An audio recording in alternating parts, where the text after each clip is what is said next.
ಮಂಗಳೂರು ವಿಶ್ವ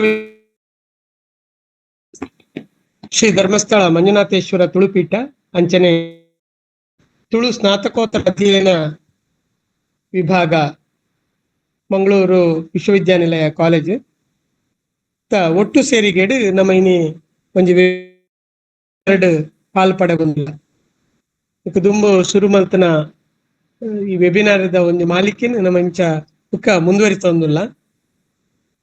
ಈ ಸರ್ತಿದ ವಿಷಯ ಪಳಂತುಳು ಸಾಹಿತ್ಯದ ಸ್ವರೂಪ ಪಂಪಿನ ವಿಷಯ ವಿದ್ವಾಂಸರಾಯನ ಡಾಕ್ಟರ್ ಪಾದೇಕಲ್ಲು ವಿಷ್ಣು ಭಟ್ರು ವಿಷಯ ಮಂಡನೆ ಮಲ್ಪರವಲೇರು. ಅಂಚನೆ ತುಳುತ ಮಾತ ಅಭಿಮಾನಿಲು ತುಳು ಸಾಹಿತ್ಯದ ಈ ಉಪನ್ಯಾಸನಕ್ಕೆ ಏನಾರ ಬಡದು ಈ ವೆಬಿನಾರ್ ಬತ್ತು ಸೇರ್ತಾರೆ. ಮಾತೆರೆಗ್ಲ ಸುರುಕು ಎನ್ನ ಮೋಕೆದ ಸ್ವಾಗತನು ಪನೊಂದುಲ್ಲೆ.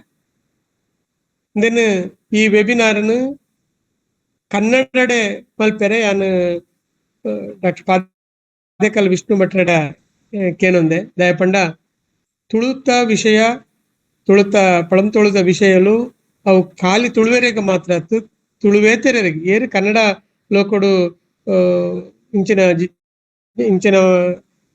ವಿಷಯలను ಮಾತ ತೆರೆಯೋಡು ಪನ್ಪನ ಆಸೆಡು ಉಳ್ಳರು ಅಕ್ಲೆಗ್ ಮಾತ್ರ ಮಾತೆರೆಗ್ಲ ಎತ್ತಾವಡು ಪನ್ಪನ ಒಂಜಿ ವಿಷಯಡು ನಮ್ಮ ಕನ್ನಡಡೆ ಮಲ್ಪುಗ ಅಂತಂದು ಅಡಕ್ಕೇನಂದೆ ಆರೈಕ್ ಒತ್ತುದೇರು ಸಂತೋಷ ಅಂಡ್. ಪಾದ್ಯಕಲ್ಲು ವಿಷ್ಣು ಭಟ್ರನು ನಮ್ಮ ಕರಾವಳಿದ ನಂಕ್ ಪರಿಚಯ ಮಲ್ಪಡಾಯನ ಅಗತ್ಯದ ಇಜ್ಜಿ ತುಳು ಕನ್ನಡ ಒಕ ಯಕ್ಷಗಾನ ಕ್ಷೇತ್ರಡು ಬಾರಿ ಮಲ್ಲ ಪುದರಾರ್ನ ವಿದ್ವಾಂಸರಾದ ಸಂಶೋಧಕರಾದ ಪ್ರಾಧ್ಯಾಪಕರಾದ ಆರು ನಮ್ಮ ಈ ಕರಾವಳಿಡು ಮಾತ್ರ ಅತ್ತು ಇಡೀ ಕರ್ನಾಟಕಡೆ ಪರಿಚಯ ಆಯ್ನ ಮಲ್ಲ ವಿದ್ವಾಂಸರು. ಭಾಗವತ ಯಕ್ಷಗಾನ ಪ್ರಸಂಗದ ಮಿತ್ತು ಆರ್ನ ಮಲ್ಲ ಸಂಶೋಧನೆ ಮಲ್ತದ್ದು ಐಕಾರ್ PhD ಪದವಿನ ಪಡೆತೇರು. ತುಳು ನಿಘಂಟುದ ಬೇಲೆಡು ಆರು ಸಂಪಾದಕರಾದ ತುಳು ನಿಘಂಟು ಯೋಜನೆಡ್ಲ ಆರು ಪಾಲ್ಪಡೇನಾರು. ಅಮಾತ್ರತ್ ತುಳುವರಿವರು ತುಳು ಚಂದೋ ವಿನ್ಯಾಸ ಬುಕ ಕನ್ನಡ ತುಳು ಶಬ್ದ ಪ್ರಯೋಗ ಕೋಶ ಬುಕ ಪಾದೇಕಲ್ಲು ಬೇರೆ ವೆಂಕಟರಾಜ ಪುಣಿತಾಯರನ ಮಿತ್ತು ಕೊನತನ ಸುಮಾರು ಪುಸ್ತಕಗಳಿಗೆ ಆರು ಸಂಪಾದಕರಾದ ಇಟ್ಟು ನೆನಪು ಮಲ್ಪಡಾಯನ ಮಲ್ಲ ಬುಕ್ ಪಂಡ ಮಹಾಜನಪದ ಇಂಚ ತುಳುಕು ಸಂಬಂಧಪಟ್ಟದು ಮಲ್ಲ ಬೆಂದಿನ ವಿದ್ವಾಂಸರು ಪಾದೇಕಲ್ಲು ವಿಷ್ಣು ಭಟ್ರು ಆರು ಇನಿತ ಉಪನ್ಯಾಸನ ಕೊರಿಯರ ನಮ್ಮೊಟ್ಟುಗುಲ್ಲೇರು. ಕನ್ನಡಡು ಆರು ಮಲ್ತಿನ ಬೇಲೆ ಆ ವಿದ್ವತ್ತು ಲೋಕಡು ಆರು ಮಲ್ತಿನ ಬೇಲೆ ಅವು ಮಲ್ಲ ಪುಗರ್ತೆಗೆ ಬಾಜನಾವಡಾಯನ ವಿಷಯ. ಪಾದೇಕಲ್ಲು ವಿಷ್ಣು ಭಟ್ರು ಇಂಥ ಉಪನ್ಯಾಸನ ಪಳಂತುಳು ಸಾಹಿತ್ಯದ ಸ್ವರೂಪ ಪನ್ಪನ ಉಪನ್ಯಾಸನ ಕೊರಿಯರೆ ನಮ್ಮೊಟ್ಟಿಗೆ ಸೇರೊಂದೇರೆ. ಅರೇನು ಗೌರವಪೂರ್ವಕವಾದ ಈ ಸಭೆಗೆ ನಾನು ಸ್ವಾಗತ ಮಲ್ತೊಂದುಲ್ಲೆ. ನಮಸ್ಕಾರ. ನಮಸ್ತೆ. ಅಂಚನೆ ನಮ್ಮ ಈ ಮಂಗಳೂರು ವಿಶ್ವವಿದ್ಯಾನಿಲಯದ ಮಂಜುನಾಥೇಶ್ವರ ತುಳು ಅಧ್ಯಯನ ಪೀಠ ಸುಮಾರು ಬೇತೆ ಬಗೆತ ಬೇಲೆಯನ್ನು ಮಲ್ತೊಂದುಂಡು. ಎಟ್ಟು ವಿಚಾರಗೋಷ್ಠಿಲ ಒಂದುಂಡು, ಉಪನ್ಯಾಸಲು ಪ್ರಚಾರ ಉಪನ್ಯಾಸ ಮಾಲಿಕೆದ ಬೇಲೆಲ ಒಂದುಂಡು, ಅಂಚನೆ ಕೃತಿ ಪ್ರಕಟಣೆದ ಬೇಲೆ ಮಸ್ತ್ ಆತನ ಇಂಚ ಶುರುಡ್ದು ಬತ್ತನ ಅವು ಆ ಪೀಠ ಆರಂಭ ಹಿಡಿದು ಇನಿ ಮುಟ್ಟ ಬೇತೆ ಬೇಲೆಲೆಯನ್ನು ಮಲ್ತೊಂದು ವಿದ್ವತ್ತದ ಅಕಾಡೆಮಿಕ್ ಆಯ್ನ ಬೇಲೆಲೆಯನ್ನು ಮಲ್ತೊಂದು ಬೈದನೆ. ಆ ಬೇಲೆಲೆಯನ್ನು ನಮ್ಮ ಮುಂದುವರಿಪಡೆಯನ ಅಗತ್ಯ ಉಂಡು. ನಿಕ್ಲ ಮಾತೆರ್ನ ಸಹಕಾರ ಬೋರ್ಡು ಇನಿ ಇಂಕ್ಲ ಬಾರಿ ಎಲ್ಲೇ ಸಮಯಡ್ ಈ ವೆಬಿನಾರದ ವಿಚಾರ ನಿಕ್ಲೆಗೆ ಎತ್ತಾದ ಆಂಡ್ಲ ನಿಕ್ಲೆ ಸುಮಾರು ಜನ ಬತ್ತದ ಈ ವೆಬಿನಾರ್ಡ್ ಜಾಯಿನ್ ಆಗ್ತಾರೆ. ಮಾತೆರೆಗ್ಲ ತುಳುವೆ ಮಾತಾ ತುಳು ಬಂಧುಲೆಗ್ಲ ಎನ್ನ ಮೋಕೆಡ್ ನಿಕ್ಲೆನ್ ಮಾತ ಯಾನು ಎತ್ಕೊನುವೆ. ಡಾಕ್ಟರ್ ಪಾದೇಕಲ್ಲು ವಿಷ್ಣು ಭಟ್ರು ಇತ್ತೆ ಪಳಂತುಳು ಸಾಹಿತ್ಯದ ಸ್ವರೂಪದ ಮಿತ್ತು ಆಯ್ನ ಉಪನ್ಯಾಸ ಕೊರಡು ಪಂದು ಯಾನು ಕೇನೊಂದುಲ್ಲೆ.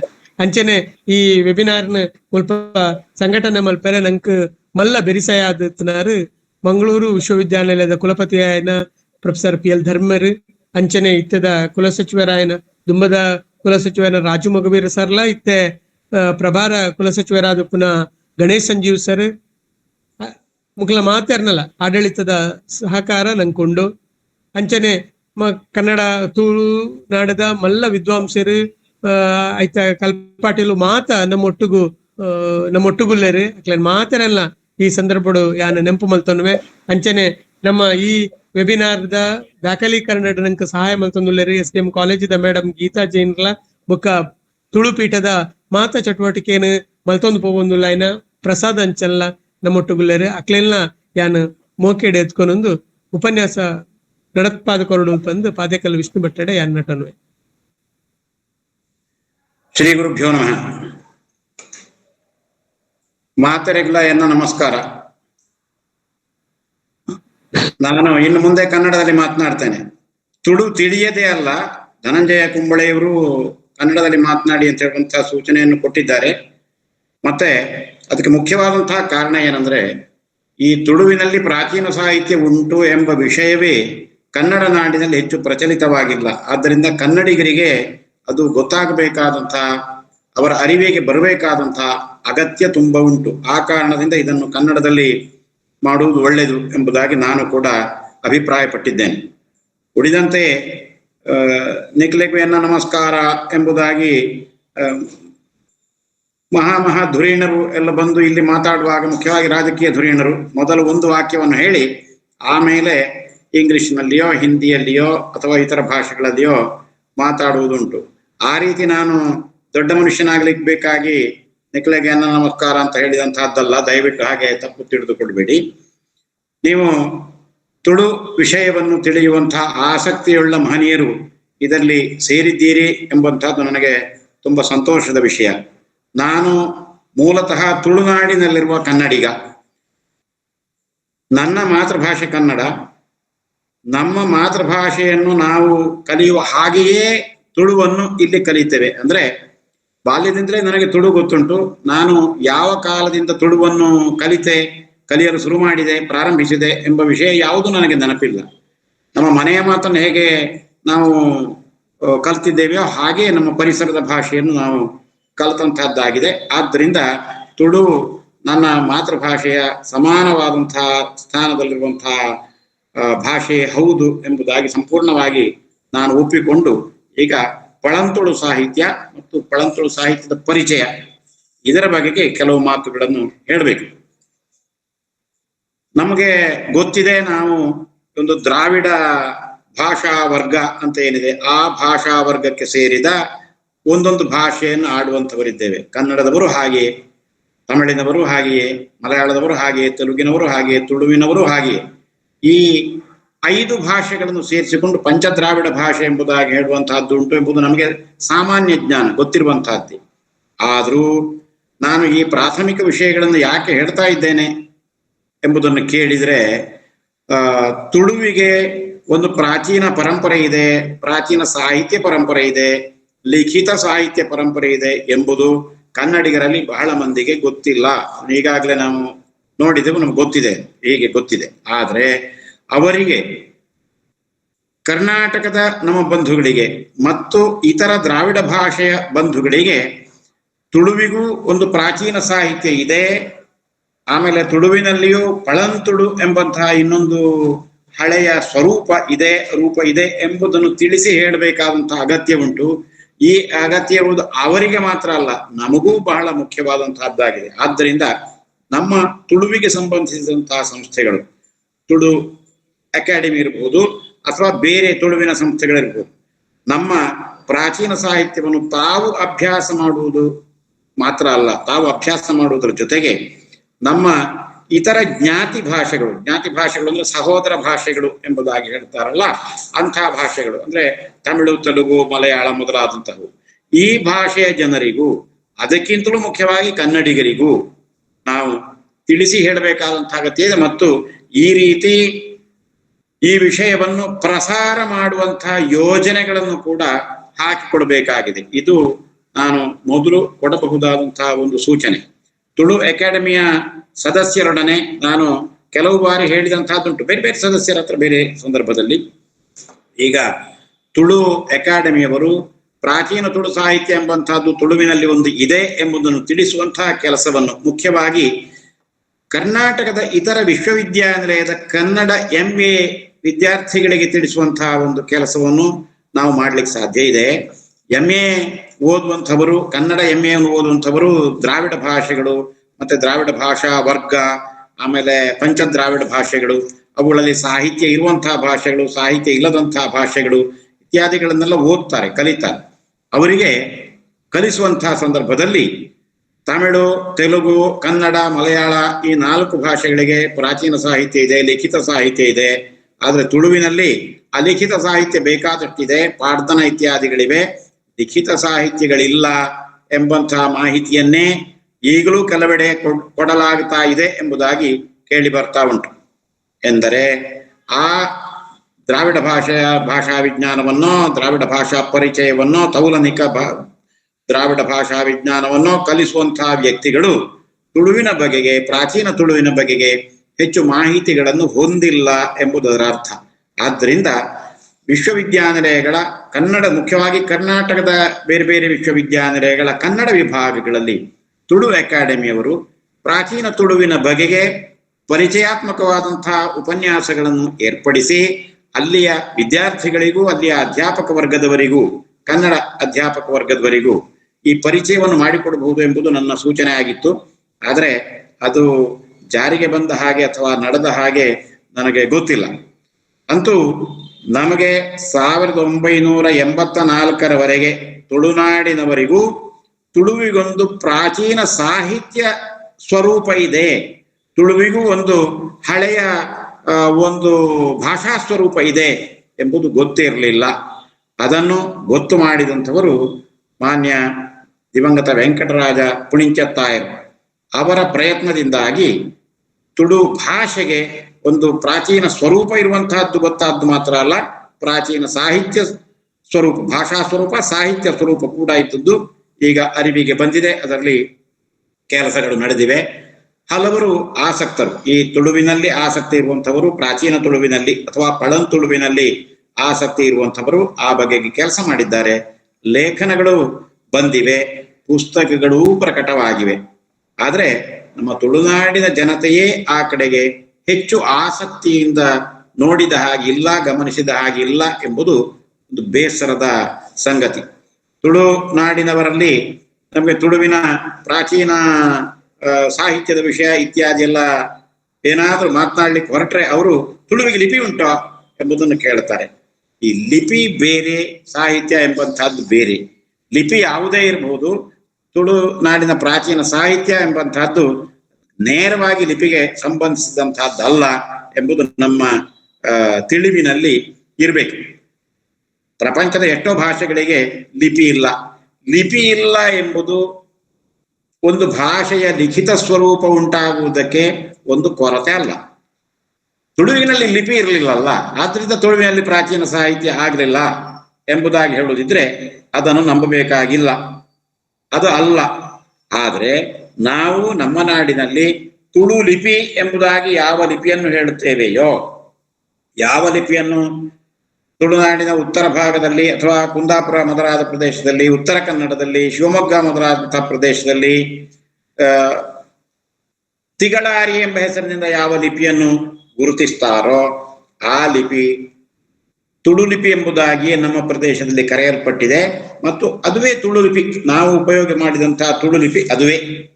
ನಮ್ಮ ಹಿರಿಯರು ತುಳು ಲಿಪಿ ಎಂಬಂತಹ ಹೆಸರನ್ನು ಅದಕ್ಕೆ ಕೊಟ್ಟಿದ್ದಾರೆ. ತುಳುನಾಡಿನಲ್ಲಿ ನಾವು ಇಂದಿನ ತುಳುನಾಡು ಪೂರ್ತಿಯಾಗಿ ಆ ಲಿಪಿಯನ್ನು ತುಳು ಲಿಪಿ ಎಂಬುದಾಗಿ ಹೇಳಿಕೊಂಡು ಬಂದ ಹಿರಿಯರನ್ನು ನಾವು ಹೊಂದಿಕೊಂಡಿದ್ದೇವೆ. ನಮ್ಮ ಹಿರಿಯರು ಆ ರೀತಿ ಕಲಿಸಿದ್ದಾರೆ, ಇದು ತುಳು ಲಿಪಿ ಎಂಬುದಾಗಿ. ಆದರೆ ಅದು ನಿತ್ಯದ ಬಳಕೆಯಲ್ಲಿ ಉಪಯೋಗ ಇಲ್ಲದ ಕಾರಣ, ತುಳುವಿನವರಿಗೆ ತುಳುವನ್ನು ಬರೆಯುವುದಕ್ಕಾಗಿ ಅದು ಉಪಯೋಗ ಇಲ್ಲದ ಕಾರಣ, ಮತ್ತು ಸಂಸ್ಕೃತ ಗ್ರಂಥಗಳು, ವೇದ ಗ್ರಂಥಗಳು, ಮಂತ್ರ ಗ್ರಂಥಗಳು, ಪ್ರಯೋಗ ಗ್ರಂಥಗಳು ಇಂಥವನ್ನು ಬರೆಯುವುದಕ್ಕಾಗಿ ಅದು ಪಡ್ತಾ ಇದ್ದ ಕಾರಣ ಅದು ಹೆಚ್ಚು ಜನರಿಗೆ ಉಪಯೋಗಕ್ಕೆ ಬರಲಿಲ್ಲ. ತುಳುವಿಗೆ ಆ ಲಿಪಿ ಇದೆ ಎಂಬಂತಹದ್ದು ಎಷ್ಟೋ ಜನರಿಗೆ ಗೊತ್ತಿಲ್ಲದೆ ಹೋಯಿತು. ಇರ್ಲಿ, ಲಿಪಿಗೂ ಭಾಷೆಗೂ ಸಂಬಂಧ ಇಲ್ಲ ಅಂತ ಹೇಳುವುದಕ್ಕೆ ತುಳು ಲಿಪಿಯದೇ ಉದಾಹರಣೆಗಳನ್ನು ಕೊಡಬಹುದು. ಈ ತುಳು ಅಥವಾ ತಿಗಳಾರಿ ಎಂಬ ಲಿಪಿಯಲ್ಲಿ ಬರೆಯಲಾದಂತಹ ಕನ್ನಡ ಗ್ರಂಥಗಳು ಸಿಗ್ತವೆ, ಸಂಸ್ಕೃತ ಗ್ರಂಥಗಳು ಸಿಗುತ್ತವೆ. ಆಮೇಲೆ ಈಗ ತುಳುವಿನಲ್ಲಿ ಪಳಂತುಳು ಸಾಹಿತ್ಯ ಎಂಬ ಒಂದು ಗುಂಪಿನಲ್ಲಿ, ಒಂದು ವರ್ಗದಲ್ಲಿ ನಾವು ಸೇರಿಸುವಂತಹ ಗ್ರಂಥಗಳೇನಿವೆ, ಈ ಗ್ರಂಥಗಳು ಸಿಗುತ್ತವೆ. ಇವು ತುಳು ಲಿಪಿಯಲ್ಲಿ ಬರೆಯಲ್ಪಟ್ಟಂಥವು. ಹಿಂದೆ ಕೇಳ್ತಾ ಇದ್ರು, ಈಗ ತುಳು ಭಾಷೆ ಅಂತ ಹೇಳ್ತಿರಲ್ಲ, ಅದಕ್ಕೆ ಲಿಪಿ ಉಂಟಾ ಅಂತ ಕೇಳ್ತಾ ಇದ್ರು. ಈಗ ಆ ಲಿಪಿಯಲ್ಲಿ ಬರೆದದ್ದೇನಾದ್ರೂ ಸಿಗ್ತದೋ ಎಂಬುದಾಗಿ ಮತ್ತೊಂದು ಪ್ರಶ್ನೆಯನ್ನು ಕೇಳ್ತಾ ಇದ್ರು. ಈಗ ಆ ತುಳು ಲಿಪಿಯಲ್ಲಿಯೇ ಬರೆದ ಗ್ರಂಥಗಳು ನಮಗೆ ಸಿಕ್ಕಿವೆ.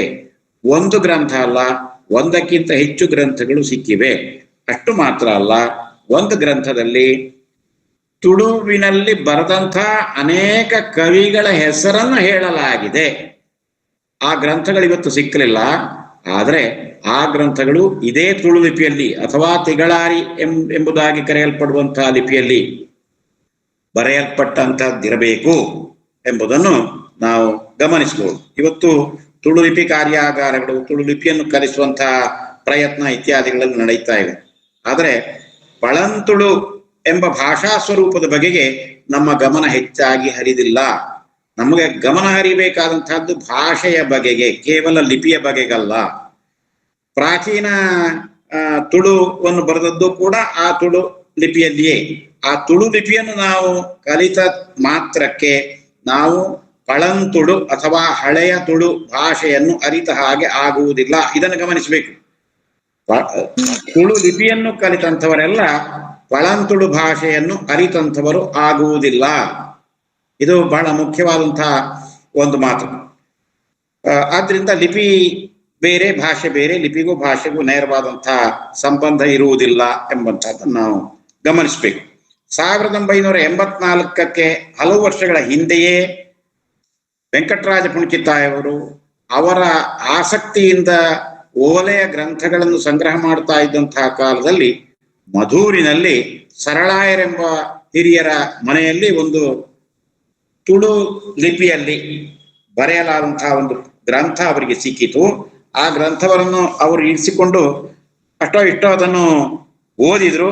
ಆದರೆ ಓದಿದಾಗ ಅವರಿಗೆ ಇದರ ಭಾಷೆ ಯಾವುದು, ತುಳುವಿನ ಹಾಗೆ ಉಂಟು, ಪೂರ್ತಿ ತುಳುವಿನ ಹಾಗೂ ಇಲ್ಲ, ಏನಿದು ಎಂಬ ಸಂಶಯ ಬಂದು ಅದನ್ನು ಹೆಚ್ಚು ಅಧ್ಯಯನ ಮಾಡದೆ ಸ್ವಲ್ಪ ಸಮಯ ಹಾಗೆಯೇ ಇರಿಸಿದರು. ಆಮೇಲೆ ಮಂಗಳೂರು ವಿಶ್ವವಿದ್ಯಾನಿಲಯದಲ್ಲಿ ಡಾಕ್ಟರ್ ಹಾವನೂರ್, ಶ್ರೀನಿವಾಸ್ ಹಾವನೂರ್ ಎಂಬ ಹಿರಿಯರು ಕನ್ನಡ ವಿಭಾಗದ ಮುಖ್ಯಸ್ಥರಾಗಿದ್ದಾಗ ಅವರ ಗಮನಕ್ಕೆ ಈ ವಿಷಯವನ್ನು ವೆಂಕಟರಾಜ ಪುಣಚಿತ್ತಾಯರು ತಂದರು. ಆವಾಗ ಅವರು ಇದು ತುಳುವಿನ ಗ್ರಂಥವೇ ಇರಬಹುದು, ನೀವು ಇನ್ನಷ್ಟು ನೋಡಿ ಅಂತ ಹೇಳುವ ಸೂಚನೆಯನ್ನು ಕೊಟ್ಟರು. ವೆಂಕಟರಾಜ ಪುಣಚಿತ್ತಾಯರು ಮತ್ತಷ್ಟು ಪರಿಶೀಲಿಸಿ ನೋಡಿದಾಗ ಅದು ತುಳುವಿನ ಗ್ರಂಥವೇ ಹೌದು ಎಂಬುದಾಗಿ ಆಯಿತು. ಆ ಗ್ರಂಥವನ್ನು ಮಂಗಳೂರು ವಿಶ್ವವಿದ್ಯಾನಿಲಯದ ಕನ್ನಡ ವಿಭಾಗದವರು ಪ್ರಕಟಿಸಿದರು. ಈ ಗ್ರಂಥ 1984 ಪ್ರಕಟವಾದ ಸಂದರ್ಭದಲ್ಲಿ ಈ ಭಾಷೆಯನ್ನು, ಇದರಲ್ಲಿ ಉಪಯೋಗಿಸಿದ ಭಾಷೆ ನಮಗೆ ತುಳುವರಿಗೆ ಅರ್ಥವಾಗುವುದಿಲ್ಲ, ನೇರವಾಗಿ ಅರ್ಥವಾಗುವುದಿಲ್ಲ. ಇದನ್ನು ತುಳು ಭಾಷೆ ಅಂತ ಹೇಳುವುದು ಹೇಗೆ ಎಂಬಂತಹ ಪ್ರಶ್ನೆ ಬಂತು. ಆವಾಗ ಆ ವಿಷಯದಲ್ಲಿ ತುಂಬಾ ಚರ್ಚೆಗಳು ನಡೆದು ವಾಸ್ತವಿಕವಾಗಿ ಆದಂತಹದ್ದೇನೆಂದ್ರೆ, ನಮ್ಮಲ್ಲಿ ಹಳೆಯ ತುಳುವಿನ ಲಿಖಿತ ದಾಖಲೆ ಯಾವುದೂ ಇಲ್ಲದೆ ಇದ್ದದ್ದರಿಂದ ಹಳೆಯ ತುಳುವಿನ ಸ್ವರೂಪ ಹೇಗೆ ಎಂಬುದನ್ನು ತಿಳಿದವರು ಯಾರೂ ಇರಲಿಲ್ಲ. ವೆಂಕಟರಾಜ ಪುಣಚಿತ್ತಾಯರು ಬಹಳ ಪ್ರಯತ್ನದಿಂದ ಅದನ್ನು ಅಭ್ಯಾಸ ಮಾಡಿ ಈ ತುಳು ಭಾಗವತ ಅಥವಾ ಶ್ರೀ ಭಾಗವತ ಎಂಬುದಾಗಿ ಹೆಸರು ಕೊಟ್ಟು ಪ್ರಕಟಿಸಿದಂತಹ ಗ್ರಂಥ. ಆ ಗ್ರಂಥದ ಪದ್ಯ ಭಾಗಗಳನ್ನು ಕನ್ನಡದಲ್ಲಿ, ಕನ್ನಡ ಲಿಪಿಯಲ್ಲಿ ಮುದ್ರಿಸಿ ಅದರ ಕೆಳಗೆ ಆ ಒಂದೊಂದು ಪದ್ಯಕ್ಕೂ ಬೇಕಾದಂತಹ ಅವಶ್ಯಕವಾದಂತಹ ಟಿಪ್ಪಣಿಗಳನ್ನು ಕೊಟ್ಟು ಅಲ್ಲಿಯ ಭಾಷೆಯನ್ನು, ಅಲ್ಲಿಯ ಪ್ರಯೋಗವನ್ನು ಅರ್ಥ ಮಾಡಿಕೊಳ್ಳಿಕ್ಕೆ ತುಂಬಾ ಸಹಾಯ ಮಾಡಿದರು. ಆದ್ದರಿಂದ ಗ್ರಂಥ ಸಂಪಾದನೆ ಅಥವಾ ಎಡಿಟಿಂಗ್ ಅಂತ ಯಾವುದನ್ನು ಹೇಳ್ತೇವೆಯೋ ಅದು ವೆಂಕಟರಾಜ ಪುಣಚಿತ್ತಾಯರದು ಬಹಳ ವಿಶೇಷವಾದಂತಹ ಒಂದು ಪ್ರಯತ್ನ ಎಂಬುದನ್ನು ನಾವು ಗಮನಿಸಬೇಕು. ಯಾಕೆಂತ ಹೇಳಿದ್ರೆ ಅವರು ಕೇವಲ ಗ್ರಂಥವನ್ನು ಸಂಪಾದನೆ ಮಾಡಿದ್ದು ಮಾತ್ರ ಅಲ್ಲ, ಅದನ್ನು ಏಕೈಕ ಹಸ್ತ ಪ್ರತಿಯಿಂದ ಸಂಪಾದನೆ ಮಾಡಿದ್ದಾರೆ. ಒಂದೇ ಪ್ರತಿಯಿಂದ ಸಂಪಾದನೆ ಮಾಡುವಂತಹ ತುಂಬಾ ಕಷ್ಟದ ಕೆಲಸ. ಅಂತೂ ಒಂದೇ ಹಸ್ತ ಪ್ರತಿಯಿಂದ ಅವರು ಸಂಪಾದನೆ ಮಾಡಿದ್ದಾರೆ. ಯಾಕೆಂದ್ರೆ ಸಿಕ್ಕಿದಂತಹದ್ದೇ ಒಂದು, ಇಷ್ಟರವರೆಗೆ ಬೇರೆ ಗ್ರಂಥಗಳು, ಬೇರೆ ಹಸ್ತಪ್ರತಿಗಳು ದೊರಕಿಲ್ಲ. ತುಳುವಿನಲ್ಲಿ ಇನ್ನೂ ಕೆಲವು, ಈ ಶ್ರೀ ಭಾಗವತ ಎಂಬುದಾಗಿ ನಾನೀಗ ಉಲ್ಲೇಖಿಸಿದ ಗ್ರಂಥ ಮಾತ್ರ ಅಲ್ಲ, ಇತರ ಕೆಲವು ಗ್ರಂಥಗಳು ದೊರಕಿವೆ, ಅದನ್ನು ಆಮೇಲೆ ಉಲ್ಲೇಖಿಸ್ತೇನೆ. ಆ ಯಾವ ಗ್ರಂಥಗಳಲ್ಲೂ ಕೂಡ ಹೆಚ್ಚುವರಿ ಪ್ರತಿಗಳು ನಮಗೆ ದೊರಕಿಲ್ಲ. ಹೆಚ್ಚುವರಿ ಪ್ರತಿಗಳು ದೊರಕಿಲ್ಲ ಅಂದ್ರೆ ಅವನ್ನು ಏಕೈಕ ಹಸ್ತ ಪ್ರತಿಗಳ ಆಧಾರದಿಂದಲೇ ಸಂಪಾದನೆ, ಎಡಿಟಿಂಗ್, ಟೆಕ್ಸ್ಚುವಲ್ ಕ್ರಿಟಿಸಿಸಮ್ ಅಂತ ಹೇಳ್ತಾರಲ್ಲ, ಗ್ರಂಥ ಸಂಪಾದನೆ, ಅದಕ್ಕೆ ಸಂಬಂಧಪಟ್ಟ ಹಾಗೆ ಎಡಿಟಿಂಗ್ ಅದನ್ನು ಮಾಡಬೇಕಾಯಿತು. ಆದ್ದರಿಂದ ಇನ್ನೂ ಕೂಡ ತುಳುವಿನಲ್ಲಿ ಈಗ ಮುದ್ರಿಸಿದ ಆ ಪಳಂತುಳು ಸಾಹಿತ್ಯ ಕೃತಿಗಳೇನಿವೆ ಅವುಗಳನ್ನೇ ಇನ್ನಿತರ ಹಸ್ತಪ್ರತಿಗಳು ದೊರೆತಾಗ ಹೋಲಿಸಿ ಅಭ್ಯಾಸ ಮಾಡಿ ಅವುಗಳನ್ನು ಇನ್ನೊಂದು ಪರಿಷ್ಕೃತ ಮುದ್ರಣ, ಪರಿಷ್ಕೃತ ಸಂಪಾದನೆ ಮಾಡಬೇಕಾದಂತಹ ಅಗತ್ಯ ಇದೆ.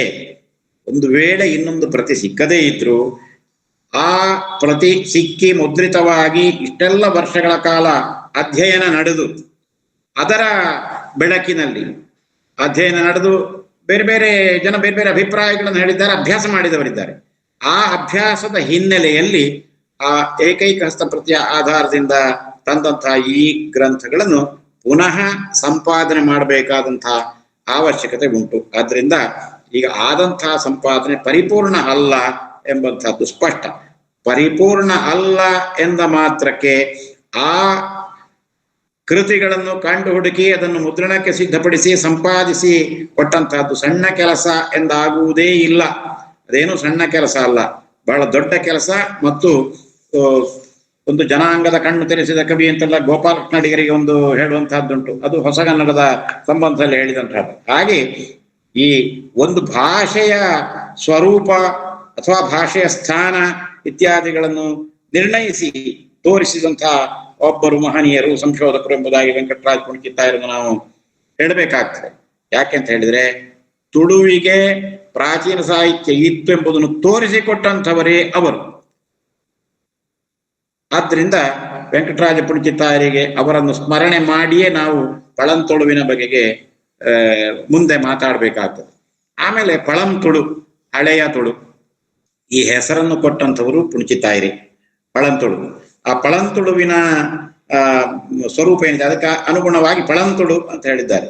ಇಲ್ಲದ್ರೆ ಪರತ್ತು ತುಳು ಅಂತ ಏನಾದ್ರೂ ಹೇಳ್ಬೋದಿತ್ತಲ್ವೇ ಅಂತ ಒಬ್ರು ಪ್ರಶ್ನೆ ಮಾಡಿದಂತಹದ್ದು. ಅದಕ್ಕೆ ಪರತುಳು ಅಂತ ಹೇಳ್ಬೋದಲ್ಲ, ಪಳಂತುಳು ಅಂತ ಯಾಕೆ ಹೇಳಬೇಕು ಅಂತ ಹೇಳಿ. ಅದು ಪಳಂತುಳು ಎಂಬುದು ಕೂಡ ತುಳುವೆ. ಆ ಪಳಂತುಳುವಿನ ಒಂದು ರೂಪವೂ ಅದಕ್ಕೆ ಬರ್ತದೆ, ಪಳಂತುಳು ಅಂತ ಹೇಳಿದಾಗ. ಆದ್ರಿಂದ ಅವರು ಯೋಗ್ಯವಾಗಿಯೇ ಪಳಂತುಳು ಎಂಬುದಾಗಿ ಬಳಸಿದ್ದಾರೆ. ಮತ್ತು ಈ ಪದವನ್ನು ಹೆಚ್ಚು ಜನಪ್ರಿಯಗೊಳಿಸಿದಂಥವರು ಕಬ್ಬಿನಾಲೆ ವಸಂತ ಭಾರದ್ವಾಜರು. ಅವರು ಪಳಂತುಳು ಕಾವ್ಯ ಎಂಬಂತಹ ಒಂದು ಪುಸ್ತಕವನ್ನೇ ಬರೆದು ಆ ಹಳೆಯ ತುಳುವಿನಲ್ಲಿ ಯಾವ ಕಾವ್ಯಗಳು ದೊರಕಿವೆಯೋ ಅವುಗಳ ಪರಿಚಯ ಮತ್ತು ಅವುಗಳ ಒಳಗಿನ ಕೆಲವು ವಿಶಿಷ್ಟ ವಿಚಾರಗಳನ್ನು ಆ ಪುಸ್ತಕದ ಲೇಖನಗಳಲ್ಲಿ ಅವರು ಎತ್ತಿ ತೋರಿಸಿದ್ದಾರೆ. ಆದ್ದರಿಂದ ವೆಂಕಟರಾಜ ಪುಣಚಿತ್ತಾಯರು ತುಳುವಿನ ದೃಷ್ಟಿಯಿಂದ ಪ್ರಾತಸ್ಮರಣೀಯರಾದಂತಹ ಹಿರಿಯರೇ ಸರಿ.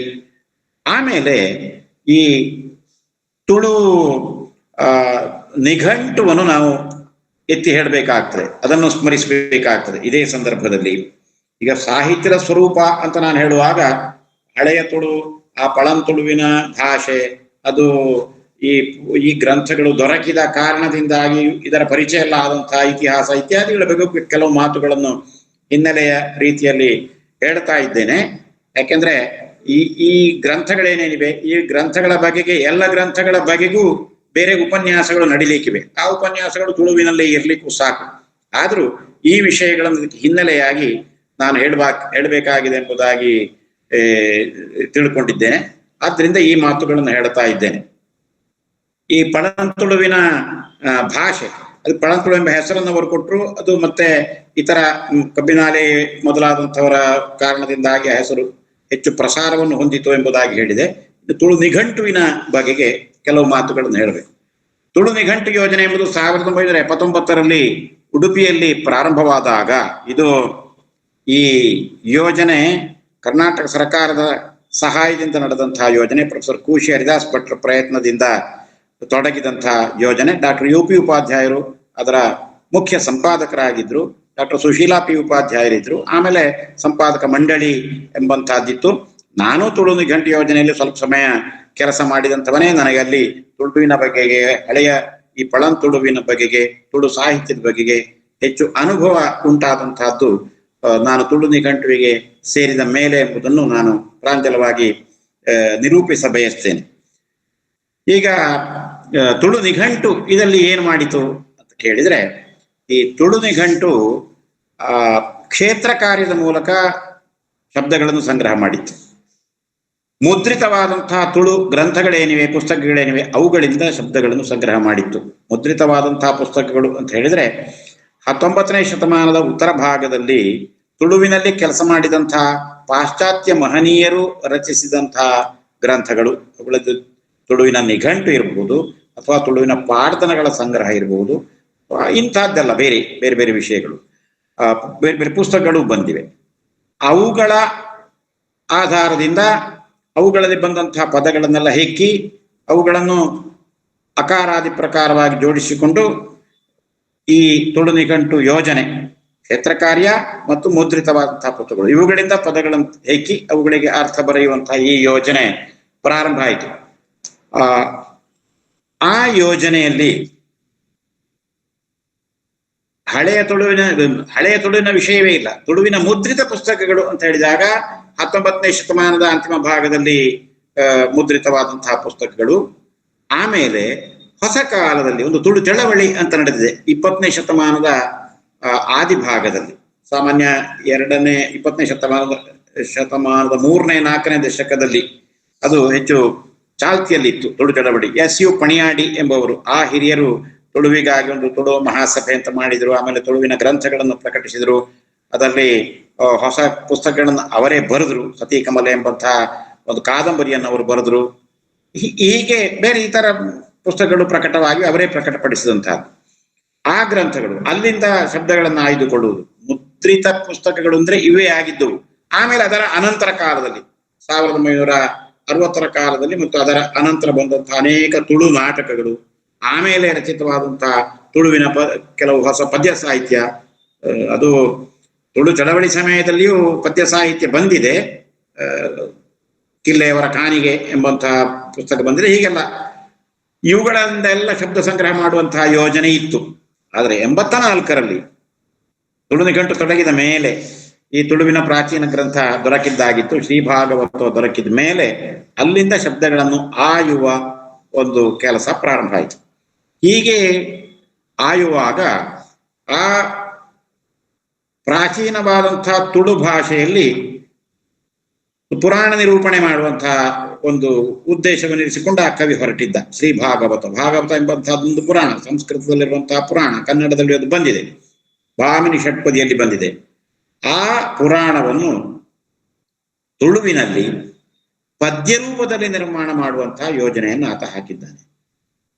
ಈಗ ಅವನಿಗೆ ಕನ್ನಡ ಸಾಹಿತ್ಯದ ಪರಿಚಯ ಇದ್ದಿರಬೇಕು.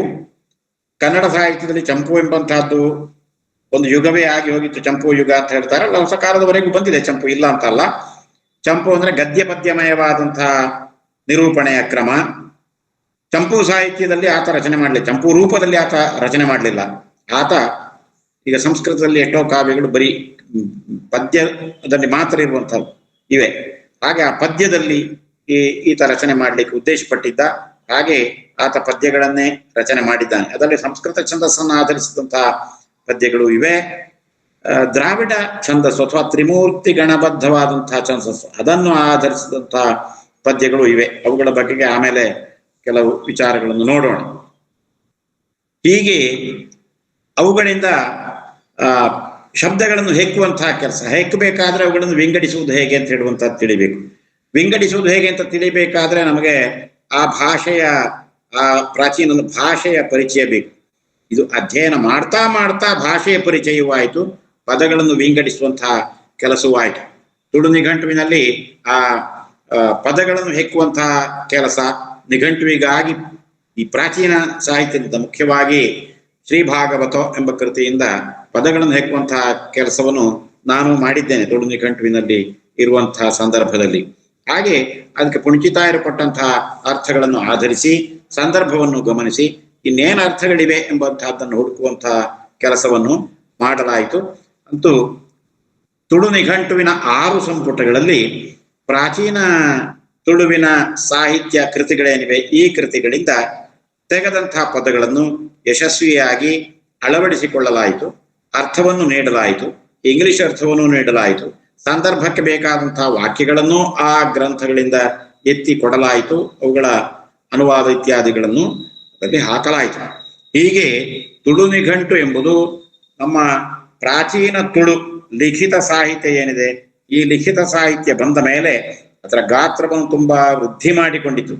ಇಲ್ಲದಿದ್ರೆ ಈ 6 ಸಂಪುಟಗಳವರೆಗೆ ಅದು ಆಗ್ತಿತ್ತೋ ಇಲ್ವೋ, ಅದಕ್ಕಿಂತ ಕಡಿಮೆ ಸಂಪುಟದಲ್ಲಿ ಅದು ಪೂರ್ತಿ ಆಗ್ತಾ ಇತ್ತು. ಆದರೆ ಪ್ರಾಚೀನ ತುಳು ಭಾಷೆ ಎಂಬಂತಹ ಒಂದು ಭಾಷೆಯ ಅಸ್ತಿತ್ವವನ್ನು ಕಂಡುಕೊಂಡ ಮೇಲೆ ಅಲ್ಲಿಂದ ಶಬ್ದಗಳನ್ನು ಹೆಕ್ಕಿ ಇದರಲ್ಲಿ ಅಳವಡಿಸಿಕೊಂಡಾಗ ನಿಘಂಟುವಿನ ಗಾತ್ರವು ತುಂಬಾ ದೊಡ್ಡದಾಯಿತು ಎಂಬುದರಲ್ಲಿ ಯಾವ ಸಂದೇಹವೂ ಇಲ್ಲ.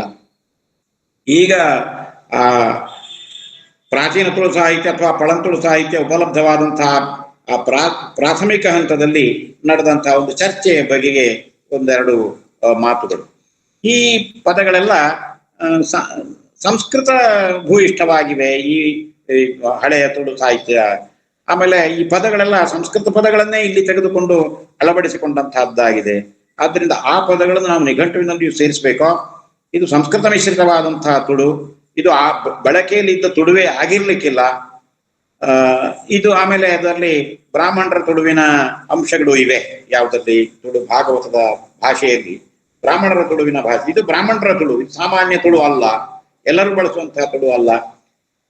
ಈ ತರದ ಮಾತುಗಳು, ಚರ್ಚೆಗಳು ಇತ್ಯಾದಿಗಳೆಲ್ಲ ಬಂದು ನಾವು ಗಮನಿಸಬೇಕು. ಒಂದು ಭಾಷೆಯಲ್ಲಿ ಕೇವಲ ಆ ಭಾಷೆಯ ಪದಗಳು ಮಾತ್ರ ಬಳಕೆಯಲ್ಲಿ ಇರ್ತವೆ ಎಂಬಂತಹ ನಿಯಮ ಇಡೀ ಪ್ರಪಂಚದಲ್ಲಿಯೇ ಇಲ್ಲ. ಅನೇಕ ವಿಸ್ತರಣೆಯನ್ನು ಹೊಂದಿದಂತಹ ಅನೇಕ ಭಾಷೆಗಳು ಎಷ್ಟೆಷ್ಟೋ ಭಾಷೆಗಳಿಂದ ಪದಗಳನ್ನು ಸ್ವೀಕರಿಸಿವೆ. ಆ ಪದಗಳನ್ನು ತಮ್ಮ ಭಾಷೆಯ ಸ್ವರೂಪಕ್ಕೆ ಅನುಗುಣವಾಗಿ ಅಳವಡಿಸಿಕೊಂಡಿವೆ. ಆ ರೀತಿಯಿಂದ ಆಯಾ ಭಾಷೆಗಳ ಒಂದು ಪದ ಸಮೃದ್ಧಿ ಉಂಟಾಗಿದೆ. ಅದಕ್ಕೆ ಕೋಶ ಎಂಬುದಾಗಿ ಹೆಸರು. ಆ ರೀತಿಯಲ್ಲಿ ಒಂದು ಭಾಷೆಯ ಕೋಶ ಬೆಳೆದಿದೆ. ಹಾಗೆ ಪಳಂತುಳು ನಮಗೆ ದೊರಕಿದಾಗ, ನಮ್ಮ ಕಣ್ಣ ಮುಂದೆ ಬಂದಾಗ ನಮ್ಮ ತುಳು ಭಾಷೆಯ ಕೋಶ ಇನ್ನಷ್ಟು ವಿಸ್ತೃತವಾಯಿತು. ಈ ಪಳಂತುಳುವಿನಲ್ಲಿ ಸಂಸ್ಕೃತದಿಂದ ತೆಗೆದುಕೊಂಡಂತಹ ಪದಗಳು ಸಾಕಷ್ಟು ಪ್ರಮಾಣದಲ್ಲಿ ಇದ್ದು ಎಂಬುದರಲ್ಲಿ ಯಾವ ಸಂದೇಹ ಇಲ್ಲ. ಆದರೆ ಒಂದು ನಿಯಮ ಇದೆ. ಅದೇನೆಂದ್ರೆ, ಯಾವುದು ನಮ್ಮ ಭಾಷೆಯಲ್ಲಿ ಬಳಸಲ್ಪಟ್ಟಿದೋ ಅದು ನಮ್ಮ ಭಾಷೆಯದೇ ಪದ, ಅದು ನಮ್ಮ ಭಾಷೆಯಲ್ಲಿ. ಅದು ಬೇರೆ ಭಾಷೆಯಿಂದ ಬಂದದ್ದಿರ್ಬೋದು, ಆದ್ರೂ ನಮ್ಮ ಭಾಷೆಯಲ್ಲಿ ಬಳಕೆ ಆಗಿದೆ ಅಲ್ವೋ, ಆದ್ದರಿಂದ ಅದು ನಮ್ಮ ಭಾಷೆಯ ಪದ ಎಂಬುದು ಸಾಮಾನ್ಯ ತಿಳುವಳಿಕೆ. ಈ ರೀತಿಯಲ್ಲಿ ಹಿಂದಿನ ನಿಘಂಟುಗಳನ್ನು ತೆಗೆದು ನೋಡಿದ್ರು ಈ ರೀತಿಯಲ್ಲೇ ಇದೆ. ನಾವು ಕನ್ನಡ ಸಾಹಿತ್ಯ ಪರಿಷತ್ತಿನವರು ಬಹಳ ಪರಿಶ್ರಮದಲ್ಲಿ 8 ಸಂಪುಟಗಳಲ್ಲಿ ಕನ್ನಡ ನಿಘಂಟು ಮಾಡಿದ್ದಾರೆ. ಈ ನಿಘಂಟುವನ್ನು ತೆಗೆದು ನೋಡಿದ್ರೆ ಅದರಲ್ಲಿ ಸಂಸ್ಕೃತದಿಂದ ನೇರವಾಗಿ ಬಂದಂತಹ ಪದಗಳು ಬೇಕಾದಷ್ಟು ದಾಖಲಾಗಿವೆ. ಯಾಕೆ ದಾಖಲಾಗಿವೆ? ಅವುಗಳು ನಮ್ಮ ಹಳೆಯ ಹಿರಿಯ ಕವಿಗಳಿಂದ ಬಳಸಲ್ಪಟ್ಟಿವೆ. ಆ ಬಳಸಿದ ಕಾರಣ ಅವು ಬಂದು ಸೇರಿಕೊಂಡಿವೆ, ನಿಘಂಟುವಿನ ಒಳಗೆ ಸೇರಿಕೊಂಡಿವೆ. ಆಮೇಲೆ ಎಷ್ಟೋ ಪದಗಳನ್ನು ಅವರು ತದ್ಭವ ರೂಪ ಮಾಡಿಕೊಂಡ್ರು. ಆ ತದ್ಭವ ರೂಪಗಳನ್ನು ಬಳಸಿದ್ದಾರೆ ಅನೇಕ ಕವಿಗಳು. ಆ ತದ್ಭವ ರೂಪಗಳು ಇವೆ. ಏಕಕಾಲದಲ್ಲಿ ಮೂಲ ರೂಪಗಳು ಇವೆ, ತದ್ಭವ ರೂಪಗಳು ಇವೆ, ಬಳಕೆಯಾಗಿವೆ. ಹಾಗೆ ಆ ನಮ್ಮ ಭಾಷೆಯ ಕೋಶ ವೃದ್ಧಿಯಾಗಿದೆ. ಸಂಸ್ಕೃತದಿಂದ ಬಂದದ್ದು ಮಾತ್ರ ಅಲ್ಲ, ಹೊಸ ಕಾಲದಲ್ಲಿ ಅನೇಕ ಭಾಷೆಗಳಿಂದ ಬಂದಂಥವು ಇವೆ.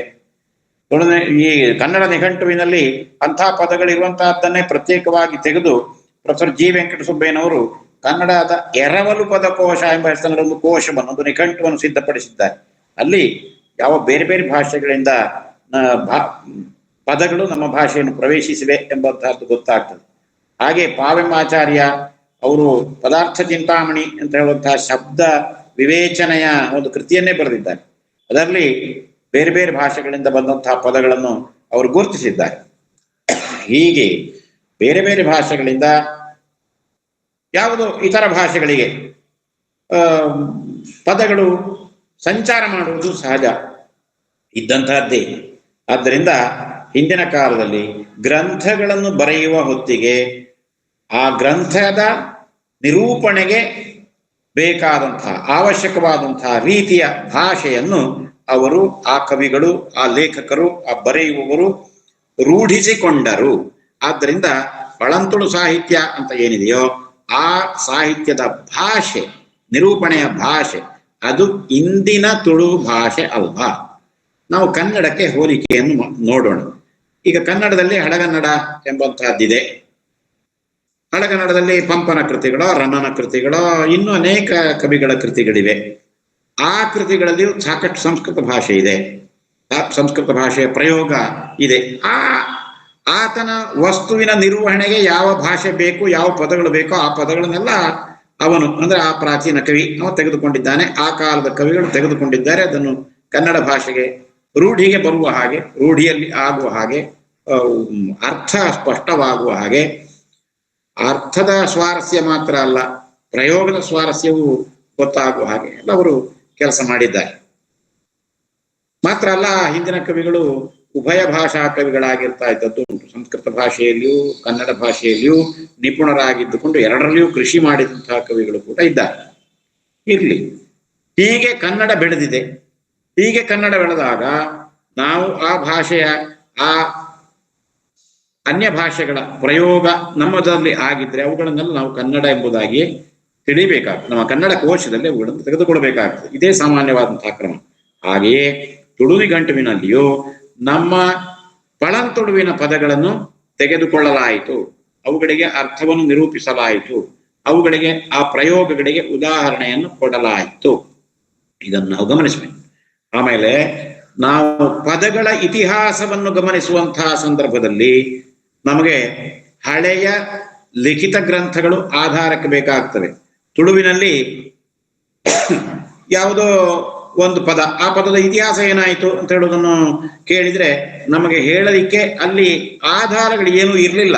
ಒಂದು ಕಾಲದಲ್ಲಿ 1984 ಇಸವಿಗಿಂತ ಹಿಂದಿನ ಕಾಲದಲ್ಲಿ ಲಿಖಿತವಾದಂತಹದ್ದು ಪ್ರಾಚೀನ ಕಾಲದ ಏನು ನಮಗೆ ಉಪಲಬ್ಧವಾಗಿರಲಿಲ್ಲ. ಆದ್ರೆ ಕನ್ನಡದಲ್ಲಿ ಉಪಲಬ್ಧವಾಗಿತ್ತು. ಮತ್ತು ಕನ್ನಡದಲ್ಲಿ ಒಂದು ಪದದ ಇತಿಹಾಸವನ್ನು ಹೇಳಲಿಕ್ಕೂ ಕೂಡ ನಮಗೆ ಅವಕಾಶ ಇತ್ತು. ಈಗ ಉದಾಹರಣೆಗೆ ಗದ್ದೆ ಅಂತ ಹೊಸಗನ್ನಡದಲ್ಲಿದೆ.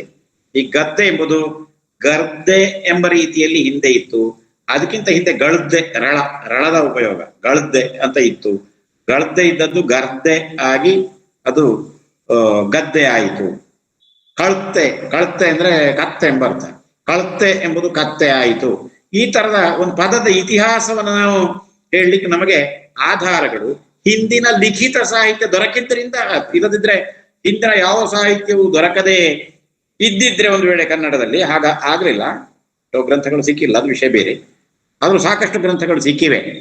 ಆ ಭಾಷೆಯ ಸ್ವರೂಪ ನಮಗೆ ಗೊತ್ತಿರುವುದರಿಂದ ಪದಗಳ ಇತಿಹಾಸವನ್ನು ನಮಗೆ ಗುರುತಿಸಲಿಕ್ಕೆ ಸಾಧ್ಯವಾಗ್ತದೆ.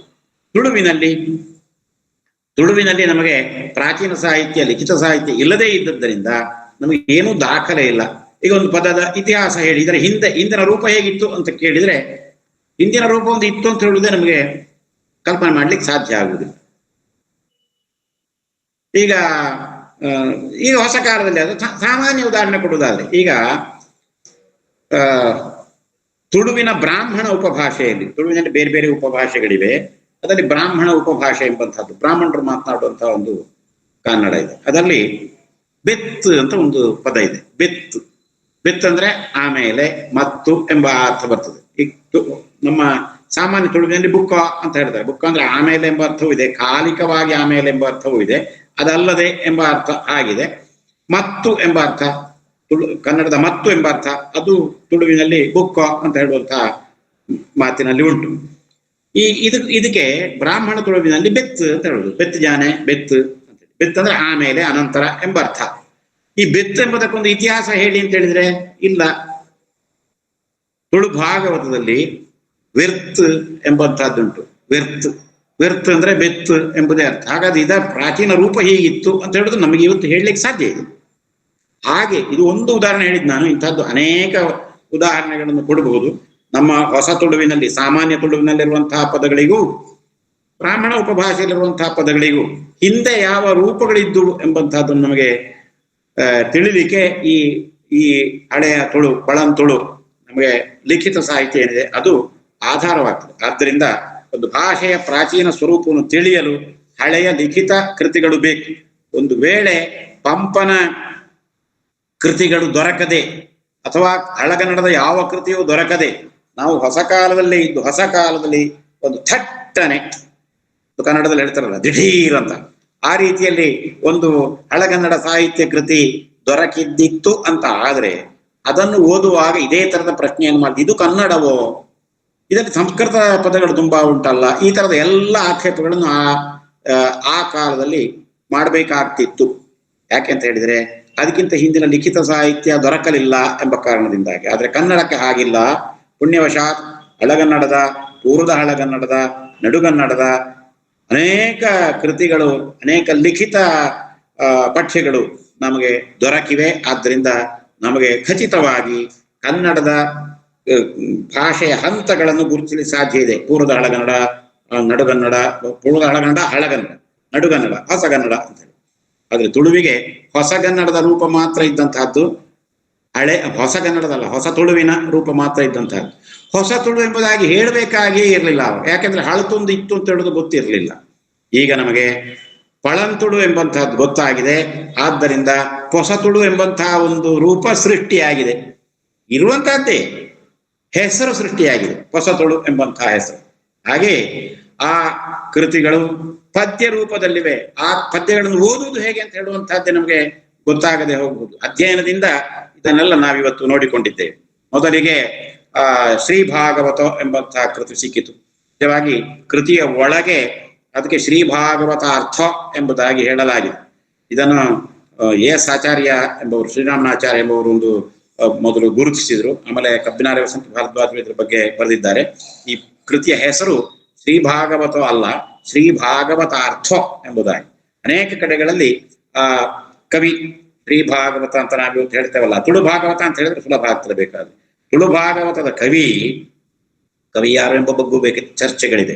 ವಿಷ್ಣು ತುಂಗ ಎಂಬಾತ ಅದರ ಕವಿ ಎಂಬುದಾಗಿ ವೆಂಕಟರಾಜ ಪಂಡಿತ ನಿರ್ಣಯ ಮಾಡಿದ್ದಾರೆ. ಆದ್ರೆ ವಿಷ್ಣು ತುಂಗ ಎಂಬುದವನ ಹೆಸರು ಇರ್ಲಿಕ್ಕಿಲ್ಲ, ತುಂಗ ಎಂಬುದವನ ಕುಲನಾಮ ಆಗಿರ್ಲಿಕ್ಕಿಲ್ಲ. ತುಂಗ ಕುಲಂತ ವಿಷ್ಣು, ಬ್ರಾಹ್ಮಣ ಕುಲದ ವಿಷ್ಣು ಎಂಬುದಾಗಿ ಹೇಳಿಕೊಂಡಂತಿರ್ಬೋದು. ಈ ತರ ಎಲ್ಲ ವಾದಗಳಿವೆ. ಕಬ್ಬಿನಾಲೆಯವರು ಅದನ್ನ ಬಗ್ಗೆ ಮಾತಾಡಿದ್ದಾರೆ, ಬರೆದಿದ್ದಾರೆ.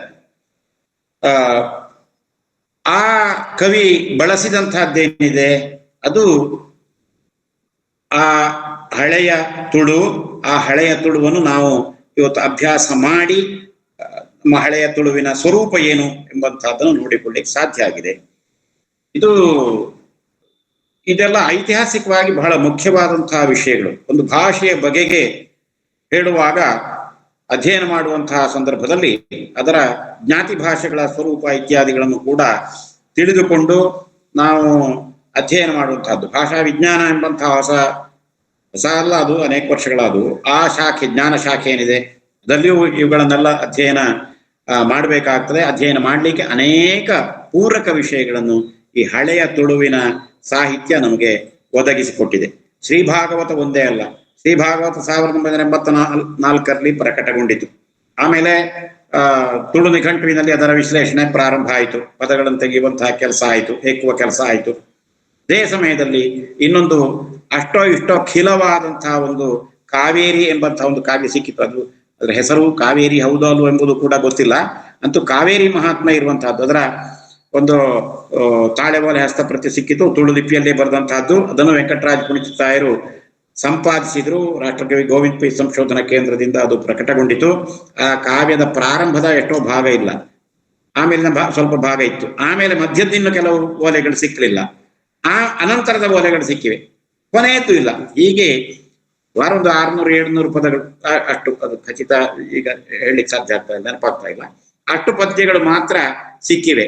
ಈ ತುಳು ಭಾಷೆ ಅದು ತುಳು ಭಾಗವತದ ಭಾಷೆಗೆ ಸರಿಯಾಗಿ ಹೊಂದಿಕೆಯಾಗುವಂತಹ ಭಾಷೆ. ಅದು ಕೂಡ ಪ್ರಾಚೀನ ಭಾಷೆ. ಕೆಲವು ಪದರೂಪಗಳು ವ್ಯತ್ಯಾಸ ಇರುವಂತಹದ್ದು ಕೂಡ ಉಂಟು, ಆದರೆ ಕಾಲ ಇತ್ಯಾದಿಗಳು ಸ್ಪಷ್ಟವಾಗಿ ಗೊತ್ತಾಗುವುದಿಲ್ಲ. ಆಮೇಲೆ ಇನ್ನೊಂದು ದೇವಿ ಮಹಾತ್ಮ ಎಂಬಂತಹ ಗದ್ಯ ಕೃತಿ ಸಿಕ್ಕಿತು. ಗದ್ಯ ಕೃತಿ ಅದರಲ್ಲಿ ಈ ತುಳುವಿಗಿಂತಲೂ ಸ್ವಲ್ಪ ಹೆಚ್ಚು ಪ್ರಾಚೀನವಾದಂತಹ ರೂಪಗಳಿರಬಹುದು ಅಂತ ಊಹಿಸಬಹುದಾದಂತಹ ಪದರೂಪಗಳು ಸಿಕ್ಕಿದವು. ಆಮೇಲೆ 2000ನೇ ಇಸವಿಯಲ್ಲಿ ತುಳು ಅಕಾಡೆಮಿಯವರು ಪ್ರಕಟಿಸಿದ್ರು, ವೆಂಕಟರಾಜ್ ಕುಣಿಚಿತಾಯರು ಕಂಡು ಹಿಡಿದು ಅದನ್ನು ಕನ್ನಡ ಲಿಪಿಯಲ್ಲಿ ಬರೆದು ಹಾಗೆ ಮುದ್ರಿತವಾದಂತಹದ್ದು. ಈಗ ಇಷ್ಟರವರೆಗೆ ಬಂದಂತಹ ಎಲ್ಲ ತುಳು ಪ್ರಾಚೀನ ಕೃತಿಗಳು ತುಳು ಲಿಪಿ ಎಂಬಂತಹ ಪ್ರಾಚೀನ ಆ ತಿಗಳಾರಿ ಸ್ವರೂಪದ ಆ ಲಿಪಿಯಲ್ಲಿ ಬರೆಯಲ್ಪಟ್ಟವು ಮತ್ತು ಅವುಗಳನ್ನು ಮುದ್ರಿಸಿದ್ದಲ್ಲ, ಸಂಪಾದಿಸಿ ಮುದ್ರಿಸಿದ್ದಲ್ಲ ಕನ್ನಡ ಲಿಪಿಯಲ್ಲಿ ಎಂಬುದನ್ನು ಗಮನಿಸಬೇಕು. ಇದಾದ ಮೇಲೆ ಇನ್ನೊಂದು ಮಹಾಭಾರತ ಸಿಕ್ಕಿತು. ಆ ಮಹಾಭಾರತ 2000ನೇ ಇಸವಿಯಲ್ಲಿ ಬಂದಂತಹದ್ದು. ಆ ಮಹಾಭಾರತವು ಕೂಡ ಹಾಗೆ ಸಂಭವ ಪರ್ವ ಅಂತ ಹೇಳುವಂತಹ ಹೆಸರು ಅದಕ್ಕೆ. ಆ ಸಂಭವ ಪರ್ವದ ಕಥಾಭಾಗ ಮಾತ್ರ ಇದೆ, ಅದು ಇಡೀ ಮಹಾಭಾರತ ಬಂದಿದೋ ಇಲ್ಲೋ ಎಂಬಂತಹದ್ದು ಗೊತ್ತಿಲ್ಲ. ತುಳು ಭಾಗವತ ಆದ್ರೂ ಕೂಡ ಹಾಗೆ, ಇಡೀ ತುಳು ಭಾಗವತ ತುಳುವಿನಲ್ಲಿ ಬಂದಿದೆ ಎಂಬಂತಹದ್ದು ನಮಗೆ ಗೊತ್ತಿಲ್ಲ. ಅದರ ಕೆಲವು 3 ಸ್ಕಂಧಗಳು ನಮಗೆ ಸಿಕ್ಕಿವೆ. ಅನಂತರ ಕೆಲವು ಸಮಯದ ಅನಂತರ ಧರ್ಮಸ್ಥಳದಲ್ಲಿ ಒಂದು ಹಸ್ತಪ್ರತಿ ಸಿಕ್ಕಿತು, ಅದು ರಾಮಾಯಣದ ಭಾಗ ಇರುವಂತಹದ್ದು. ಆದ್ದರಿಂದ ಭಾಗವತಾಂತರ್ಗತ ತುಳು ರಾಮಾಯಣ ಎಂಬುದಾಗಿ ಅದನ್ನು ಡಾಕ್ಟರ್ SR ವಿಘ್ನರಾಜ ಅವರು ಸಂಪಾದಿಸಿ ಪ್ರಕಟಿಸಿದ್ರು. ಇದು ಕೂಡ ತುಳು ಲಿಪಿಯಲ್ಲಿಯೇ ಇದ್ದಂತಹದ್ದು. ಅದು ಇದೇ ತುಳು ಭಾಗವತದ ಇನ್ನೊಂದು ಭಾಗ ಎಂಬಂತಹದ್ದು ಸ್ಪಷ್ಟ. ಅಂದ್ರೆ ಅದು 9ನೇ ಸ್ಕಂಧದ ಭಾಗ. ಅದರ ರಚನೆ ನೋಡಿದ್ರೆ ಈ ಒಂದೇ. ಆದ್ರಿಂದ ಪ್ರಾಯಶಃ ಭಾಗವತ ಇರುವುದು 12 ಸ್ಕಂಧ. ಪ್ರಾಯಶಃ ಭಾಗವತದ 12 ಸ್ಕಂಧಗಳನ್ನು ಈ ಕವಿ ವಿಷ್ಣು ಕವಿ ಆತ ತುಳುವಿನಲ್ಲಿ ಬರೆದದ್ದಿರಬಹುದು ಅಂತ ನಾವು ತಿಳಿಬೇಕಾಗ್ತದೆ. ಆಮೇಲೆ ಈ ತುಳುವಿನಲ್ಲಿ ಪದ್ಯರೂಪ, ಆ ಪದ್ಯರೂಪ ಈಗ ಸಂಸ್ಕೃತ ಭಾಗದಲ್ಲಿ ಜನ್ಮಾದ್ಯಸ್ಯ ಯತೋನ್ವಯಾದಿತರತಶ್ಚಾರ್ಥೇಷ್ವಭಿಜ್ಞ ಸ್ವರಾಟತೇನೆ ಬ್ರಹ್ಮ ಹೃದಯ ಆದಿ ಕವಯೇ ಮುಖ್ಯಂತಿ ಯತ್ ಸೂರಯ, ಹೀಗೆ ಅಲ್ಲಿ ಸಂಸ್ಕೃತದಲ್ಲಿ ಹೇಳಿದ್ದಾನೆ. ಅದೇ ರೂಪದಲ್ಲಿ ಜನ್ಮಾದಿಗುಳಾಯಿ ತ್ರಿಸರ್ಗಮಿನಿ ಅರ್ಥಾದಿ ಸ್ವರಜ್ಞೆ ಎಂಬುದಾಗಿ ತುಳುವಿನಲ್ಲಿ ಹೇಳಿಕೊಂಡು ಹೋಗ್ತಾನೆ. ಜನ್ಮಾದ್ಯಸ್ಯ ಯತಃ ಎಂಬುದು ಅಲ್ಲಿ ಪ್ರಾರಂಭ ಆದ್ರೆ ಜನ್ಮಾದಿಗುಳಾಯಿ ತ್ರಿಸರ್ಗೋಮಿನಿ ಎಂಬುದಾಗಿ ಇಲ್ಲಿ ಶುರು ಆಗ್ತದೆ. ಅಂದ್ರೆ ತುಳು ಭಾಗವತನು ಸಂಸ್ಕೃತ ಭಾಗವತದ ಅದೇ ಶಬ್ದದಿಂದ ಆತ ಕವಿ ವಿಷ್ಣು ಕವಿ ನಿರೂಪಣೆ ಮಾಡಿದ್ದಾನೆ ಎಂಬುದನ್ನು ನಾವು ಗಮನಿಸಬೇಕು. ಜನ್ಮಾದ್ಯಸ್ಯ ಯತಃ ಎಂಬುದು ಬ್ರಹ್ಮಸೂತ್ರದ ಒಂದು ಸೂತ್ರ ಅಂತೆ. ಆದ್ರಿಂದ ಜನ್ಮಾದ್ಯಸ್ಯ ಯತಃ ಎಂಬುದರಿಂದಲೇ ತುಳು ಸಂಸ್ಕೃತ ಭಾಗವತಕಾರ ಪ್ರಾರಂಭಿಸಿದ್ದಾನೆ ಕಾವ್ಯವನ್ನು. ಅದೇ ಶಬ್ದವನ್ನು ತೆಗೆದುಕೊಂಡು ಅದೇ ಪದದಿಂದ ಜನ್ಮಾದಿಕುಳಾಯಿ ಎಂಬುದರಿಂದ ತುಳು ಕವಿ ಅವನು ಕೂಡ ಪ್ರಯೋಗ ಮಾಡಿದ್ದಾನೆ. ಇದು ಬಹಳ ವಿಶೇಷವಾದಂತಹ. ಆಮೇಲೆ ಅವನ ಕಾಲದಲ್ಲಿ ಬೇರೆ ಕಾವ್ಯ ಇತ್ತೋ ಇಲ್ವೋ, ಇತರ ಕವಿಗಳು ಯಾರಾದ್ರೂ ಇದ್ರೋ ಇದನ್ನು ಏನನ್ನೂ ಅವನು ಹೇಳುವುದಿಲ್ಲ. ಆದ್ರೆ ತಾನು ತುಳುವಿನಲ್ಲಿ ಬರೀತಾ ಇರುವುದಕ್ಕೊಂದು ಸಮರ್ಥನೆಯನ್ನು ಕೊಡ್ತಾನೆ ಆತ. ವೇದಂಕುಳೆ ಸಾರೋಪಿನಪ್ಪಿ ಜನ ತುಳು ಭಾಷೆಂದುವೆಂದು ಖೇದೀಪನನ್ನೇ ಕೊಡು ಎಂಬುದಾಗಿ ಹೇಳ್ತಾನೆ. ವೇದಗಳ ಸಾರವನ್ನು ತಿಳಿದಂತಹ ಜನರು ಇದು ತುಳು ಭಾಷೆಯಲ್ಲಿ ಇದನ್ನು ಬರೆದಿದ್ದಾನೆ ಎಂಬುದಾಗಿ ಖೇದೀಪನನೇ ಪಡು ಅಂದ್ರೆ ಖೇದಿಸದೇ ಇರಬೇಕು, ಬೇಸರಿಸದೇ ಇರಬೇಕು ಎಂಬುದಾಗಿ ಹೇಳ್ತಾನೆ ಅದು. ಆಮೇಲೆ ಅವನು ಕೇಳ್ತಾನೆ, ಸೂಕ್ಷಿಪುಟ ತೂವನ್ನೇನೆಪ್ಪಿ ವಾದಂಟುಳೆಯುಂಡ ವಿಕಲ್ಪಮತಿ. ಅವನು ಕೇಳ್ತಾನೆ, ತೂ ಮತ್ತೆ ಬನ್ನಿ. ತೂ ಅಂದ್ರೆ ಬೆಂಕಿ, ಸೂ ಎಂಬುದಾಗಿ ಹೇಳ್ತಾರೆ, ತೂ ಎಂಬುದಾಗಿ ಹೇಳುವಂತಹದ್ದುಂಟು. ತೂ ವನ್ಹಿ ಅಂದ್ರೆ ಸಂಸ್ಕೃತದಲ್ಲಿ ಬೆಂಕಿ ಅಂತ ಅರ್ಥ, ತೂ ಅಂದ್ರೆ ತುಳುವಿನಲ್ಲಿ ಬೆಂಕಿ ಎಂಬ ಅರ್ಥ. ಆದ್ರೆ ಎರಡು ವಸ್ತು ಒಂದೇ. ತೂ ವನ್ಹಿಯನಪ್ಪಿ ವಾದಂತುಳೆಯುಂಡ ವಿಕಲ್ಪಂ ಅಂತ ಕೇಳ್ತಾನೆ. ತೂ ಆಗಬೇಕು ಅಥವಾ ವನ್ಹಿ ಆಗಬೇಕು ಎಂಬ ವಾದದಲ್ಲಿ ಏನಾದ್ರೂ ಅರ್ಥ ಇದೆಯೇ ಎಂಬುದಾಗಿ ಕೇಳ್ತಾನೆ. ಎರಡು ಒಂದೇ ವಸ್ತುವನ್ನು ಹೇಳ್ತದೆ. ಅಯನಂದಮಯ ಆ ರೀತಿಯಲ್ಲಿ ಅಯನ ಅಂದೊಮೆ ಆ ರೀತಿಯಲ್ಲಿಯೇ ಅಯನಂದಮೆನಿತ್ಯೋ ಶ್ರೀದೇವಕಿ ನಂದನ ಲೀಲೆ ಕುಳೇಕ ಓರ್ತುನ ಭೇದೋ ಅಂದ್ರೆ ಶ್ರೀ ದೇವಕಿ ನಂದನನ ಲೀಲೆಗಳನ್ನು ಹೇಳುವಂತಹ ಭಾಗವತದನ್ನು ಸಂಸ್ಕೃತದಲ್ಲಿ ಹೇಳಿದ್ರೇನು, ತುಳುವಿನಲ್ಲಿ ಹೇಳಿದ್ರೇನು, ಏನು ಭೇದ ಇದೆ? ಆ ವಸ್ತು ಅದುವೇ ಶ್ರೀದೇವಕಿ ನಂದನ ಲೀಲೆಗಳೇ ಅಲ್ಲವೇ ಎಂಬುದಾಗಿ ಕವಿ ಕೇಳ್ತಾನೆ. ಹಾಗೆ ಕೇಳಿ ತಾನು ತುಳುವಿನಲ್ಲಿ ಬರೆದದ್ದಕ್ಕೆ ಸಮರ್ಥನೆಯನ್ನು ಹೇಳಿಕೊಂಡಿದ್ದಾನೆ. ಆಮೇಲೆ ಇನ್ನೂ ಹಲವು ಪದ್ಯಗಳಿವೆ ನೋಡಿ. ಲೆಕ್ಕ ಮಾಂಪೊಳಿ ನಂಬರಂಟ ಪಚೋಜಕಿ ನುಡು ಸಂಕುಲಂ ಲೆಕ್ಕ ಮಾಂಪೊಳಿ ವರ್ಷಧಾರಿಣಿ ಲೆಕ್ಕ ಮಾಂಪೊಳಿ ನಂಬರಂಟ ಪಚೋಜಕಿ ನುಡು ಸಂಕುಲಂ ಲೆಕ್ಕ ಮಾಂಪೊಳಿ ಭೂಮಿಟಿ ನಿಜಸ್ಥಿತಿ ಧೂಳಿತ ರಾಶಿನಿ ಲೆಕ್ಕ ಮಾಂಪೊಳಿ ವರ್ಷಧಾರಿಣಿ ಸಾಗರ ತಿರಮಾಲಿನಿ ಲೆಕ್ಕಮಂಪಿಯರೇರು ಶ್ರೇಷ್ಠರ ಅನಂತ ಮೂರ್ತಿ ಗುಣಂಕುಳೆ. ಇದು ತುಳುವಿನ ಒಂದು ಪದ್ಯ ಇದೆ. ಇದು ಈ ಶ್ರೀದೇವಕಿನಂದನ ಲೀಲೆ ಅಂತ ಹೇಳಿದ ಹಾಗೆ ಅನಂತಮೂರ್ತಿಯಾದಂತಹ ಮಹಾವಿಷ್ಣುವಿನ ಗುಣಗಳನ್ನು, ಅವನ ಸ್ವರೂಪ, ಸ್ವಭಾವ, ಆಮೇಲೆ ಸಾಮರ್ಥ್ಯ ಮಾಡಿದಂತಹ ಕೃತ್ಯಗಳು, ಇವನ್ನು ನಾವು ಲೆಕ್ಕ ಮಾಡಲು ಸಾಧ್ಯವೇ ಎಂಬುದಾಗಿ ಕೇಳ್ತಾನೆ. ಲೆಕ್ಕ ಮಾಂ ಪೊಳಿನ, ಮಾಡಬಹುದಲ್ಲವೇ ಎಂಬರ್ಥ. ಲೆಕ್ಕ ಮಾಂ ಪೊಳಿನ ಅಂಬರಂಟಪ ಚೋಜಕೀನ ಉಡುಸಂಕುಲಂ. ಅಂಬರಂಟಪ ಆಕಾಶದಲ್ಲಿ ಚೋಜಕೀನ ತೋರುತ್ತಿರುವ ಉಡುಸಂಕುಲಂ, ಉಡು ನಕ್ಷತ್ರ ಸಮೂಹವನ್ನು ಲೆಕ್ಕ ಮಾಂ ಪೊಳಿನ, ಲೆಕ್ಕ ಮಾಡಬಹುದಷ್ಟೇ. ಆಮೇಲೆ ಲೆಕ್ಕ ಮಾಂಪೊಡಿ ಭೂಮಿಟೀನದೆ ಸ್ಥಿತಿ ಧೂಳಿತದ ರಾಶಿನಿ. ಭೂಮಿಯಲ್ಲಿ ಧೂಳಿನ ಕಣಗಳು ಎಷ್ಟಿವೆ ಅಂತ ಹೇಳೋದನ್ನು ಬೇಕಾದ್ರೆ ಲೆಕ್ಕ ಮಾಡಬಹುದು, ಸಾಧ್ಯವಾದನ್ನೇ ಹೇಳ್ತಾ ಇದ್ದಾನೆ. ಲೆಕ್ಕ ಮಾಂಪೊಡಿ ವರ್ಷಧಾರಿಣಿ, ಸುರಿಯುತ್ತಿರುವಂತಹ ಮಳೆಯಲ್ಲಿ ಎಷ್ಟು ನೀರಿನ ಬಿಂದುಗಳಿವೆ ಎಂಬುದು ಲೆಕ್ಕ ಮಾಡಬಹುದಂತೆ. ಲೆಕ್ಕ ಮಾಂಪೊಡಿ ವರ್ಷಧಾರಿಣಿ ಸಾಗರ ತಿರಮಾಲೆನಿ, ಸಾಗರದ ತೆರೆಯ ಮಾಲೆ ಎಷ್ಟು ತೆರೆಗಳು ಬಡಿದು ಅಂತ ಲೆಕ್ಕ ಮಾಡಬಹುದಂತೆ. ಲೆಕ್ಕಮಂಪಿಯರೇ ಶ್ರೇಷ್ಠರ ಅನಂತ ಮೂರ್ತಿ ಗುಣಂಕುಳೆ. ಅನಂತಮೂರ್ತಿಯ ಗುಣಗಳನ್ನು ಲೆಕ್ಕ ಮಾಡಲು ಯಾರು ಶ್ರೇಷ್ಠರು, ಯಾರು ಸಮರ್ಥರು? ಈ ಎಲ್ಲಾ ಕೆಲಸಗಳನ್ನು ಮಾಡಬಹುದು, ಆದರೆ ಅನಂತಮೂರ್ತಿಯಾದಂತಹ ಮಹಾವಿಷ್ಣುವಿನ ಗುಣಗಳನ್ನು ಲೆಕ್ಕ ಮಾಡಲು ಯಾರೂ ಸಮರ್ಥರಲ್ಲ. ಈ ತರದ ಮಾತುಗಳನ್ನು ಆತ ಹೇಳಿದ್ದಾನೆ. ಇದು ಪದ್ಯದ ಒಂದೊಂದು ಉದಾಹರಣೆಯನ್ನು ನಾನು ಹೇಳಿದಂತಹದ್ದು. ನಾನೀಗ ಯಾವ ಪುಸ್ತಕಗಳನ್ನು ಇಟ್ಟುಕೊಂಡಿಲ್ಲ, ನಾನೀಗ ಬೇರೆ ಕಡೆಯಲ್ಲಿದ್ದೇನೆ, ಬೆಂಗಳೂರಿನಲ್ಲಿದ್ದೇನೆ. ಆದ್ರಿಂದ ನನಗೆ ಯಾವ ಪುಸ್ತಕವನ್ನು ಇಟ್ಟುಕೊಳ್ಳಿಕ್ಕೆ ಸಾಧ್ಯವಾಗಲಿಲ್ಲ.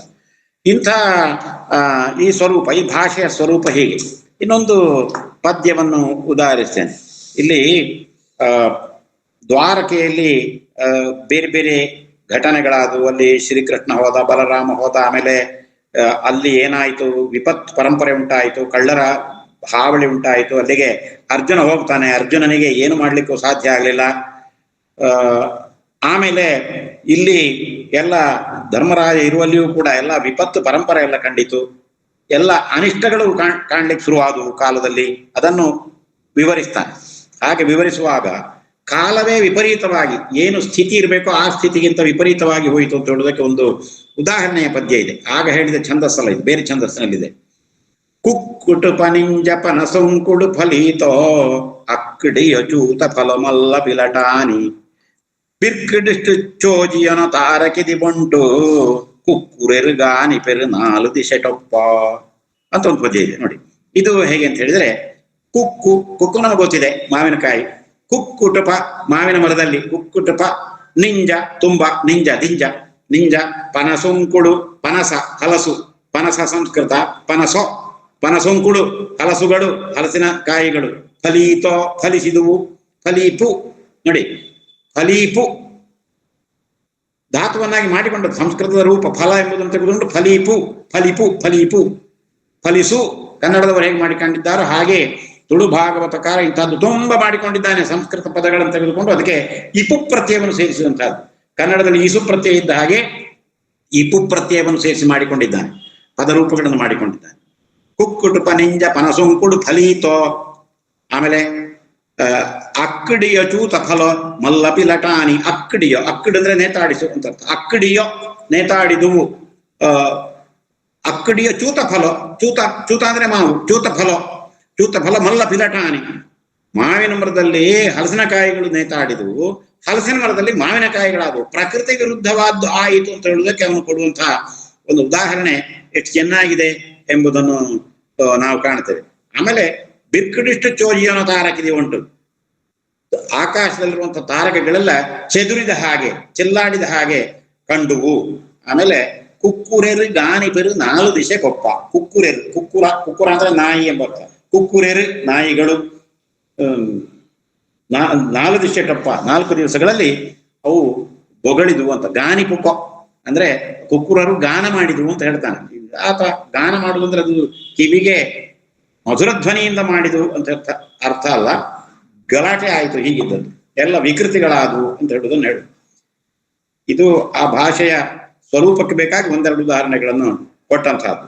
ಆಮೇಲೆ ಇನ್ನು ಮುಂದೆ ಅಲ್ಲಿ ವರಾಹ ಅವತಾರ, ಆ ಆದಿ ವರಾಹ ಮತ್ತೆ ಹಿರಣ್ಯಾಕ್ಷ ಇವರ ಒಳಗಿನ ಯುದ್ಧ, ಆ ಯುದ್ಧದ ವರ್ಣನೆ, ಇದೆಲ್ಲ ಭಾಷೆಯಲ್ಲಿ ಭಾವವನ್ನು ಆ ಅಭಿನಯ ಭಾವಾಭಿನಯ ಎಂಬುದಾಗಿ ಹೇಳುವಂತಹದ್ದುಂಟು. ಆ ರೀತಿ ಆಗುವ ಹಾಗೆ ಅದಕ್ಕೆ ಬೇಕಾದಂತಹ ಪದಗಳನ್ನು ಜೋಡಿಸಿ ಪರಿಣಾಮಕಾರಿಯಾಗಿ ಕವಿ ವರ್ಣನೆ ಮಾಡಿದ್ದಾನೆ ಈ ತುಳು ಭಾಗವತದಲ್ಲಿ. ಹೀಗೆ ಇನ್ನೂ ವಿವರಿಸಿ ಅದರ ಬಗೆಗೆ ಹೇಳಬಹುದು. ಆಮೇಲೆ ಕನ್ನಡದಲ್ಲಿ ಒಂದು ಷಟ್ಪದಿ ಎಂಬಂತಹ ಛಂದಸ್ಸಿದೆ. ಈ ಭಾಮಿನಿ ಷಟ್ಪದಿ, ವಾರ್ಧಕ ಷಟ್ಪದಿ ಎಂಬಂತಹ ಮಾತ್ರಾಗಣಾತ್ಮಕವಾದಂತಹ ಷಟ್ಪದಿ ಅಲ್ಲ. ನಾಗವರ್ಮ ಛಂದೋಂಬುದಿಯಲ್ಲಿ ಹೇಳಿದಂತಹ ಷಟ್ಪದಿ. ಆ ಷಟ್ಪದಿ ಅದಕ್ಕೆ ಅಂಶ ಷಟ್ಪದಿ ಎಂಬ ಹೆಸರನ್ನು ಈಗ ಕೊಟ್ಟಿದ್ದಾರೆ. ತ್ರಿಮೂರ್ತಿ ಗಣಬದ್ಧವಾದಂತಹ ಷಟ್ಪದಿ. ಅದರಲ್ಲಿ ಬ್ರಹ್ಮಗಣ, ವಿಷ್ಣುಗಣ, ರುದ್ರಗಣ ಎಂಬಂತಹ ಆ ಗಣ ವಿಂಗಡಣೆಯ ಆಧಾರದಲ್ಲಿ ಇರುವಂತಹ ಒಂದು ಛಂದಸ್ಸದು. ಮಂದರಧರ ಗಣಂ ಬಂದಿರ್ಕಾರಂತ್ಯದೊಳ್ ಕುಂದದೆ ನೆಲಸುಗೆ ಮದನಹರಂ ಇಂದು ನಿಭಾನೆ ಮುಂದಣ ತೆರನೂಮಿ ಎಂದಾಮದಂದು ಷಟ್ಪದ ಲಕ್ಷಣಂ.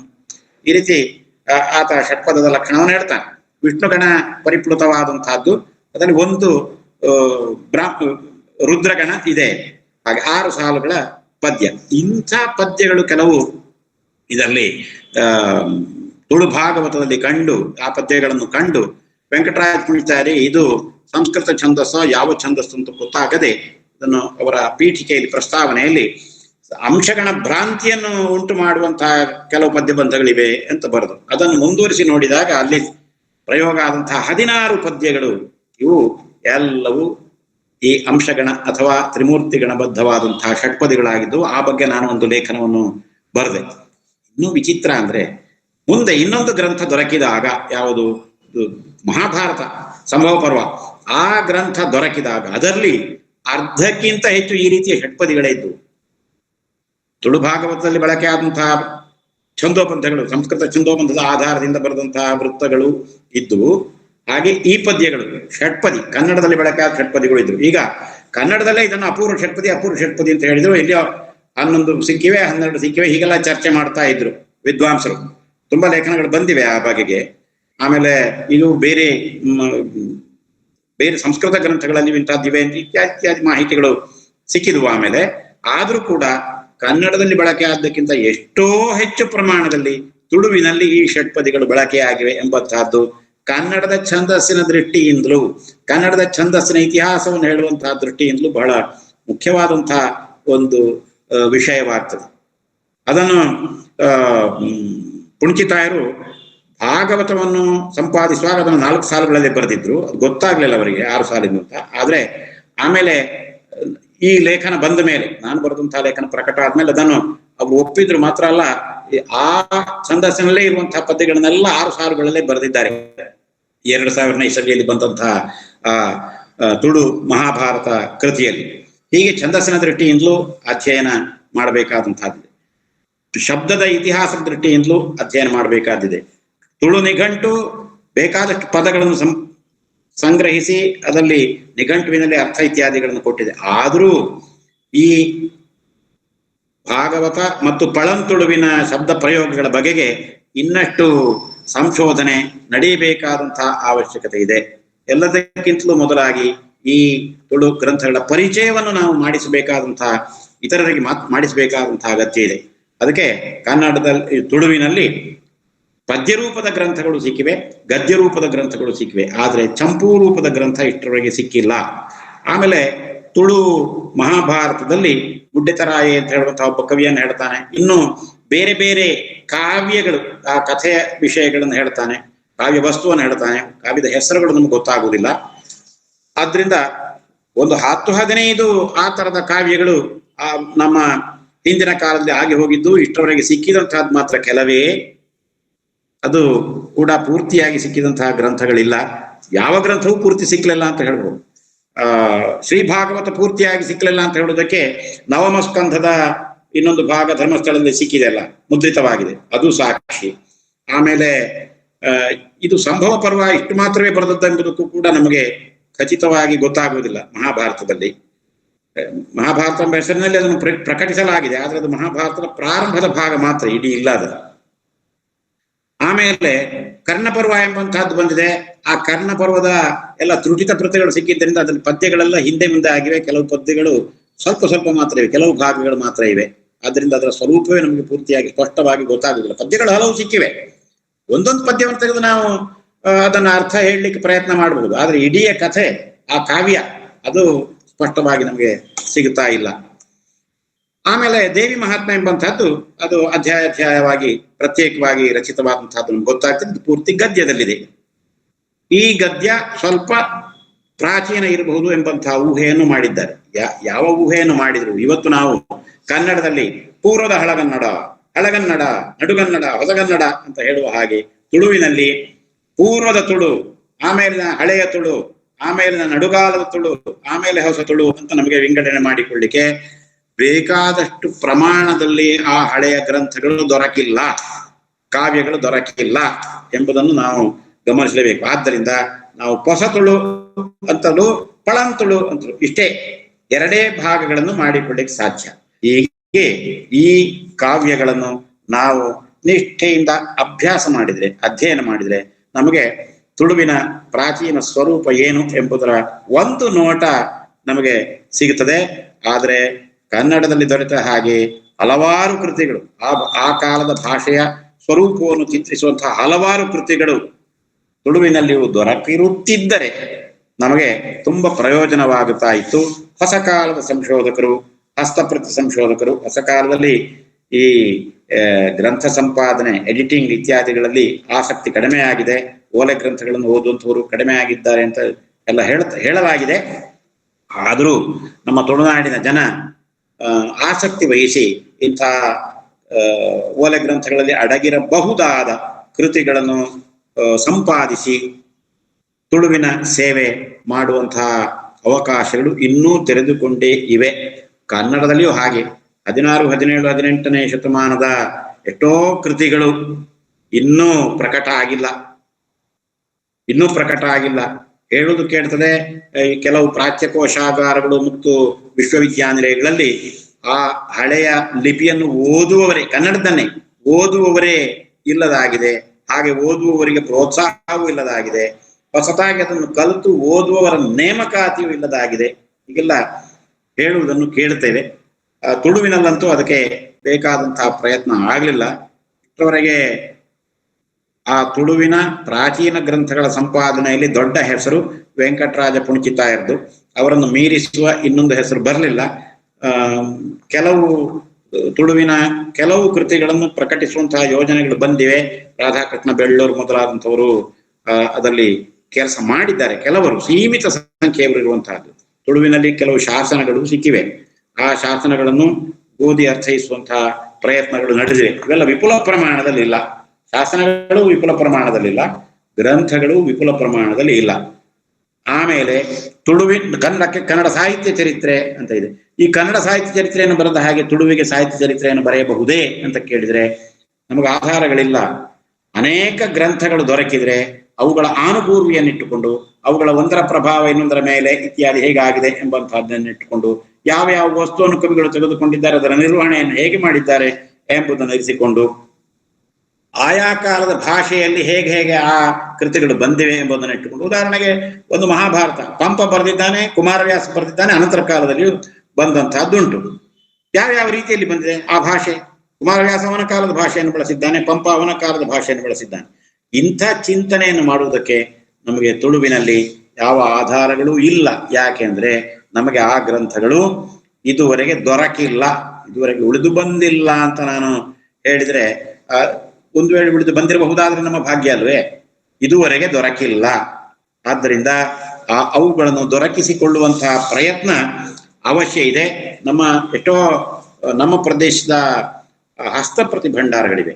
ಈ ಹಸ್ತಪ್ರತಿ ಭಂಡಾರಗಳಲ್ಲಿರುವಂತಹ ಪ್ರಾಚೀನ ತುಳುವಿನ ಕನ್ನಡದ ಪ್ರಾಚೀನ ಕೃತಿಗಳು, ಯಕ್ಷಗಾನ ಕೃತಿಗಳು, ಅಪ್ರಕಟಿತ ಯಕ್ಷಗಾನ ಕೃತಿಗಳು, ಇವುಗಳನ್ನೆಲ್ಲ ಗ್ರಂಥ ಸಂಪಾದನೆ ಮಾಡಿ ರಕ್ಷಿಸುವ ಮತ್ತು ಪ್ರಸಾರ ಮಾಡುವಂತಹ ಅವಶ್ಯಕತೆ ಇದೆ. ಹಾಗೆಯೇ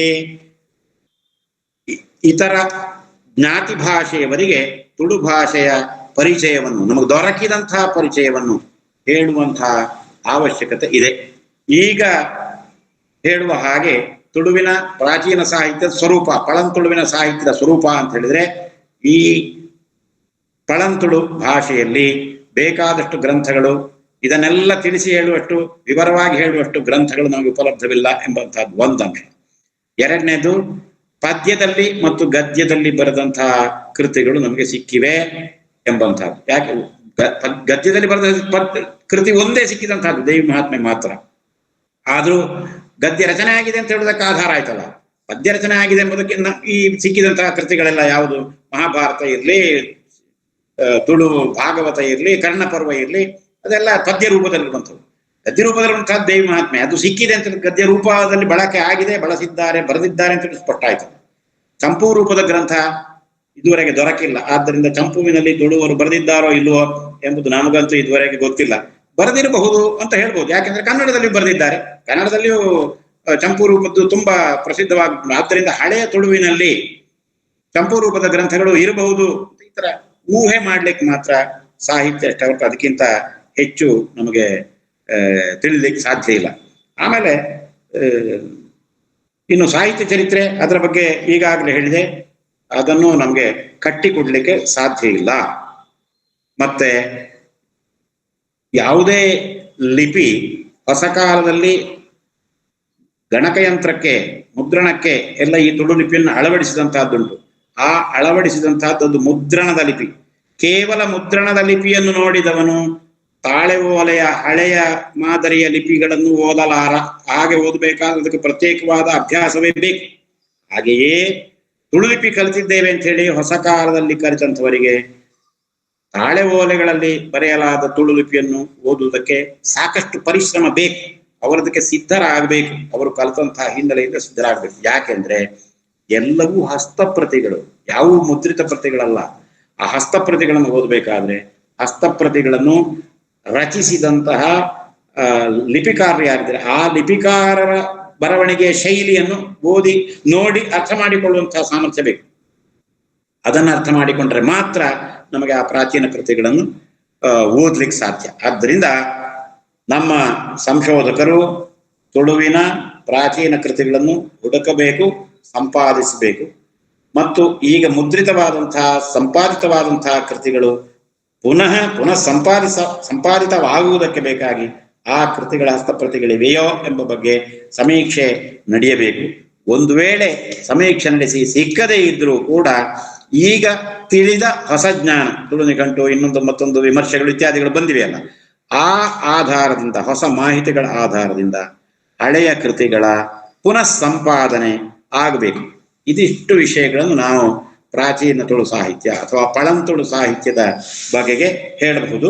ಈ ಪಳಂತುಳು ಎಂಬಂತಹದ್ದನ್ನು ಪುಣ್ಚಿತ್ತಾಯರು ಪ್ರಯೋಗ ಮಾಡಿದ್ದಾರೆ. ಇದನ್ನು ಪರತುಳು ಅಂತೆಲ್ಲ ಮಾಡಬೇಕಾದ್ದಿಲ್ಲ, ಬಳಕೆಗೆ ಬಂದಿದೆ, ಅದನ್ನು ನಾವು ಬಳಸಬಹುದು. ಹಾಗೆಯೇ ಹೊಸ ತುಳು ಎಂಬುದನ್ನು ಕೂಡ ನಾವು ಉಪಯೋಗಿಸಬಹುದು. ಹೊಸ ಕಾಲದ ತುಳು, ಈ ಹೊಸ ಕಾಲದ ತುಳು, ಹೊಸ ತುಳು ಎಂಬುದಾಗಿ ಯಾರು ಬಳಸುವಂತಹ ಕ್ರಮ ಇಲ್ಲ. ಕನ್ನಡದಲ್ಲಿ ಹಳಗನ್ನಡ, ನಡುಗನ್ನಡ, ಹೊಸಗನ್ನಡ ಅಂತ ಬಳಸ್ತೇವೆ. ಯಾಕೆಂದ್ರೆ ಅಲ್ಲಿ ಆ ಎಲ್ಲ ರೀತಿಯ ಗ್ರಂಥಗಳು ಇವೆ. ತುಳುವಿನಲ್ಲಿ ತುಳು, ನಡುಕಾಲದ ತುಳು ಗೊತ್ತಿಲ್ಲ ನಮಗೆ, ಇದು ಯಾವ ಕಾಲದ್ದು ಎಂಬಂತಹದ್ದು. ಕೆಲವರದ್ದು ಗೊತ್ತಿಲ್ಲ, ಕೆಲವರದ್ದು ಊಹೆ ಮಾಡುವ ಹಾಗುಂಟು. 13-14ನೇ ಶತಮಾನದ ಹೀಗೆಲ್ಲ ಊಹೆ ಮಾಡುವ ಹಾಗುಂಟು. ಆದ್ದರಿಂದ ನಿಶ್ಚಿತವಾಗಿ ಇವುಗಳ ಸ್ವರೂಪ ನಮ್ಗೆ ಗೊತ್ತಾಗಬೇಕಾದ್ರೆ, ಪಳಂತುಳು ಸಾಹಿತ್ಯದ ಸ್ವರೂಪ ಗೊತ್ತಾಗಬೇಕಾದ್ರೆ ಇನ್ನಷ್ಟು ಗ್ರಂಥಗಳ ಅವಶ್ಯಕತೆ ಇದೆ. ಆದರೆ ಇರುವ ಗ್ರಂಥಗಳನ್ನಾದರೂ ನಾವು ನಮ್ಮ ಜ್ಞಾತಿ ಭಾಷೆಯ ಸಹೋದರರ ಜೊತೆಗೆ, ವಿದ್ವಾಂಸರ ಜೊತೆಗೆ, ಸಂಶೋಧಕರ ಜೊತೆಗೆ ಅವರಿಗೆ ತಿಳಿಸಿ ಹಂಚಿಕೊಡಬೇಕು. ಆ ಮಾಹಿತಿಗಳನ್ನು ಹಂಚುವಂತಹ ಕೆಲಸ ತುಳುವರಾದಂತಹ ನಮ್ಮದೇ ಆಗಿದೆ.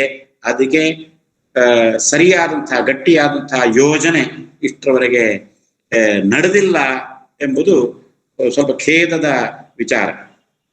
ತುಳುವಿನ ಸಂಸ್ಥೆಗಳು ಇತರ ವಿಶ್ವವಿದ್ಯಾನಿಲಯಗಳಲ್ಲಿ ಈ ಬಗೆಗೆ ಕೆಲಸವನ್ನು ಮಾಡಬಹುದು. ಅದು ಪ್ರಚಾರ ಅಲ್ಲ, ವಿಷಯವನ್ನು ಅವರಿಗೆ ತಿಳಿಸುವಂತಹ ಯೋಜನೆ. ಇವತ್ತಿಗೂ ಇತರ ಭಾಷೆಗಳವರು ಮತ್ತು ಕನ್ನಡದವರು ಕೂಡ ತುಳುವಿಗೆ ಪ್ರಾಚೀನ ಸಾಹಿತ್ಯ ಇಲ್ಲ ಹೀಗೆಲ್ಲ ಅವರು ಹೇಳ್ತಾ ಹೋದ್ರೆ ತಪ್ಪಾದ ಮಾಹಿತಿಯನ್ನೇ ಇನ್ನೂ ಹಂಚುತ್ತಾ ಇರುವ ಹಾಗೆ ಆಗ್ತದೆ ಎಂಬುದು ನಾನು ಹೇಳುವಂತಹ ವಿಷಯ. ಆದ್ದರಿಂದ ಅದರ ಹೊಣೆಗಾರಿಕೆ ನಮ್ಮದು ತುಳುವರದೇ ಆಗಿದೆ. ಪೀಠಗಳು ಕೂಡ ಸಾಧ್ಯವಾದಲ್ಲಿ ತಮ್ಮ ಮಿತಿಯ ಒಳಗೆ ಆ ಕೆಲಸಗಳನ್ನು ಮಾಡಬಹುದು. ಇವತ್ತು ನೀವು ಹಲವರು ಈ ಉಪನ್ಯಾಸಕ್ಕೆ ಸೇರಿಕೊಂಡಿದ್ದೀರಿ ಎಂಬಂತಹದ್ದು ಧನಂಜಯರು ಆಗ್ಲೇ ಹೇಳಿದ್ರು. ನಿಮಗೆಲ್ಲ ಕೃತಜ್ಞತೆಯನ್ನು ಸಲ್ಲಿಸಿ ನಾನಿದಲ್ಲಿ ಹೊಸತಾದ ಗಂಭೀರವಾದ ಮತ್ತು ಸಂಶೋಧನೆಯ ಹಿನ್ನೆಲೆಯ ವಿಷಯಗಳನ್ನು ಯಾವುದನ್ನು ಹೇಳಿಲ್ಲ. ಆದರೂ ಕೂಡ ಅನೇಕರಿಗೆ ಈ ವಿಷಯಗಳು ಪರಿಚಯ ಇಲ್ಲದೆ ಇರುವ ಕಾರಣದಿಂದಾಗಿ ಹೊಸತಾಗಿರ್ಬೋದು.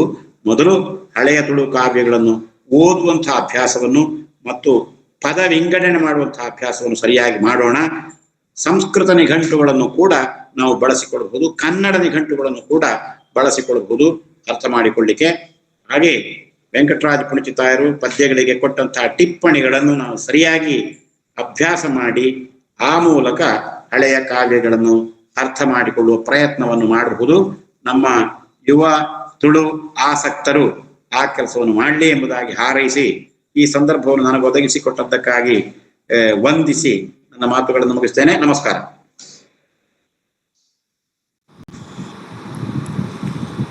ಈತ ಹೊರತು ಪಳಂತುಳು ಸಾಹಿತ್ಯದ ಸ್ವರೂಪ ಪನ್ಪುನ ಇಸೆಯದ ಬಗೆಟ್ ಎಂಕ್ಲೆಗ್ ತನ್ನ ಗೇನಗೆ ಎಕ್ಕಿನಾತು ಇಸೆಯನ್ ಆಳವಾದ ಅಧ್ಯಯನ ಮಲ್ತದು ಎಂಕ್ಲೆಗ್ ತಿರಿಪೈನ ಚಿತ್ತಿನ ತುಳು ಬೊಕ್ಕ ಕನ್ನಡ ವಿದ್ವಾಂಸರಾಯಿನ ಚಿತ್ತಿನ ಡಾಕ್ಟರ್ ಪಾದೆಕಲ್ಲು ವಿಷ್ಣು ಭಟ್ ಸರ್ಗ್ ಸಾರ ಸೊಲ್ಮೇಲಿನ ಸಂದೈತ ಮಲ್ತೊಂದುಲ್ಲ. ನಮಸ್ಕಾರ. ಕಾರ್ಯಕ್ರಮದ ಅಕೇರಿಡ್ ನಮ್ಮ ಮಾತಿರ್ಲ ಉಲ್ಲ ಶ್ರೀ ಧರ್ಮಸ್ಥಳ ಮಂಜುನಾಥೇಶ್ವರ ತುಳು ಪೀಠ ಅಂಚೆನೆ ತುಳು ಸ್ನಾತಕೋತ್ತರ ಅಧ್ಯಯನ ವಿಭಾಗ ವಿಶ್ವವಿದ್ಯಾನಿಲಯ ಕಾಲೇಜು ಕುಡ್ಲದ ಒಟ್ಟು ಸೇರಿಗೆಡೆ ನಡತಿನ ಚಿತ್ತಿನ ಗೇನ ಪೊಲಬುದ ಪರಪು 187ನೇ ಯಜ್ಞದ ಪಳಂತುಳು ಸಾಹಿತ್ಯದ ಸ್ವರೂಪ ಪನ್ಪುನ ಚಿತ್ತಿನ ಈ ಒಂಜಿ ಕಾರ್ಯಕ್ರಮಡ್ ಬರಿ ಪೊರ್ಲುಡು ನಮ್ಮೊಟ್ಟಿಗೆ ಪಾಲ್ಪಡೆಯಿನ ಚಿತ್ತಿನ ಮಾತ್ರೆಗ್ಲ ಸೊಲ್ಮೆ ಸಂದೈತ ಮಲ್ಪನ ಚಿತ್ತಿನ ಪುರ್ತು ಈ ಕಾರ್ಯಕ್ರಮಡ್ ನಮಕ್ ಸಹಕಾರ ಕುರ್ತಿನ ಚಿತ್ತಿನ ವಿಶ್ವವಿದ್ಯಾನಿಲಯದ ಕುಲ ಸಚಿವರಾಯಿನ ಚಿತ್ತಿನ ಪ್ರೊಫೆಸರ್ ಗಣೇಶ್ ಸಂಜೀವ್ ಸರ್ಗ್ ಸೊಲ್ಮೆಲೇನ್ ಸಂದೈತ ಮಲ್ಪುವ ಅಂಚನೆ ವಿಶ್ವವಿದ್ಯಾನಿಲಯ ಕಾಲೇಜು ಕುಡ್ಲದ ಪ್ರಾಂಶುಪಾಲರಾಯಿನ ಚಿತ್ತಿನ ಪ್ರೊಫೆಸರ್ ಗಣಪತಿ ಗೌಡ ಸರ್ಗ್ಲ ಸೊಲ್ಮೆಲೇನ್ ಸಂದೈತ ಮಲ್ಪುವ ಅಂಚನೆ ಈ ಒಂಜಿ ವೆಬಿನಾರ್ದ ಮುಂದಾಳತ್ವವನ್ನು ವಹಿಸಿದಿನ ಚಿತ್ತಿನ ಶ್ರೀ ಧರ್ಮಸ್ಥಳ ಮಂಜುನಾಥೇಶ್ವರ ತುಳು ಪೀಠದ ಸಂಯೋಜಕರಾಯಿನ ಚಿತ್ತಿನ ಡಾಕ್ಟರ್ ಧನಂಜಯ ಕುಂಬ್ಳೆ ಸರ್ಗ್ಲ ಸೊಲ್ಮೆಲೇನ್ ಸಂದೈತ ಮಲ್ತೊಂದುಲ್ಲ. ಅಂಚನೆ ಈ ಒಂಜಿ ವೆಬಿನಾರ್ ಕಾರ್ಯಕ್ರಮದ ಸಹಕಾರ ಕುರ್ತಿನ ಚಿತ್ತಿನ ತುಳು ಎಮ್ಮೆದ ಶಿಕ್ಷಕಿ ಆಯ್ನ ಚಿತ್ತಿನ ಶ್ರೀಮತಿ ಗೀತಾ ಜೈನ್ ಮೆರೆಗ್ಲ ಈ ಪೊರ್ತುಡು ಸೊಲ್ಮೆಲೇನ್ ಸಂದೈತ ಮಲ್ಪುವ ಅಂಚನೆ ಬೇತೆ ಬೇತೆ ಶಿಕ್ಷಣ ಸಂಸ್ಥೆ ಸೇರ್ದಿನ ಚಿತ್ತಿನ ತುಳು ಆಸಕ್ತಿರೆಗ್ ಮಾತೆರೆಗ್ಲ ಈ ಪೊರ್ತುಡು ಸೊಲ್ಮೆಲೇನ್ ಸಂದೈತ ಮಲ್ತೊಂದು ಬಾರಿ ಪೊರ್ಲುಡು ಇಂಗ್ಲೆಗ್ ಗೇನದ ಪೊಲಬ್ನು ಕೊರ್ನ ಚಿತ್ತಿನ ಡಾಕ್ಟರ್ ಪಾದೆಕಲ್ಲು ವಿಷ್ಣು ಭಟ್ ಸರ್ಗ್ಲ ಈ ಪೊರ್ತುಡು ಸೊಲ್ಮೆಲೇನ್ ಸಂದೈತ ಮಲ್ತೊಂದು ಇರ್ನ ಸಹಕಾರ ಆಶೀರ್ವಾದ ಏಪಗ್ಲ ಎಂಕ್ಲನು ಮಿತ್ತು ಉಪ್ಪಡ ಪನ್ಪುನ ಪಾತ್ರದ ಬೊಟ್ಟಿಗೆ ಈ ಒಂಜಿ ಪೊರ್ಲುದ ವೆಬಿನಾರ್ ಕಾರ್ಯಕ್ರಮ ಮುಗಿತಲೆದ ಚುಕ್ಕೆನಿದಿ ಒಂದುಲೆ ಸುಲ್ಮೇಲು. ನಮಸ್ಕಾರ.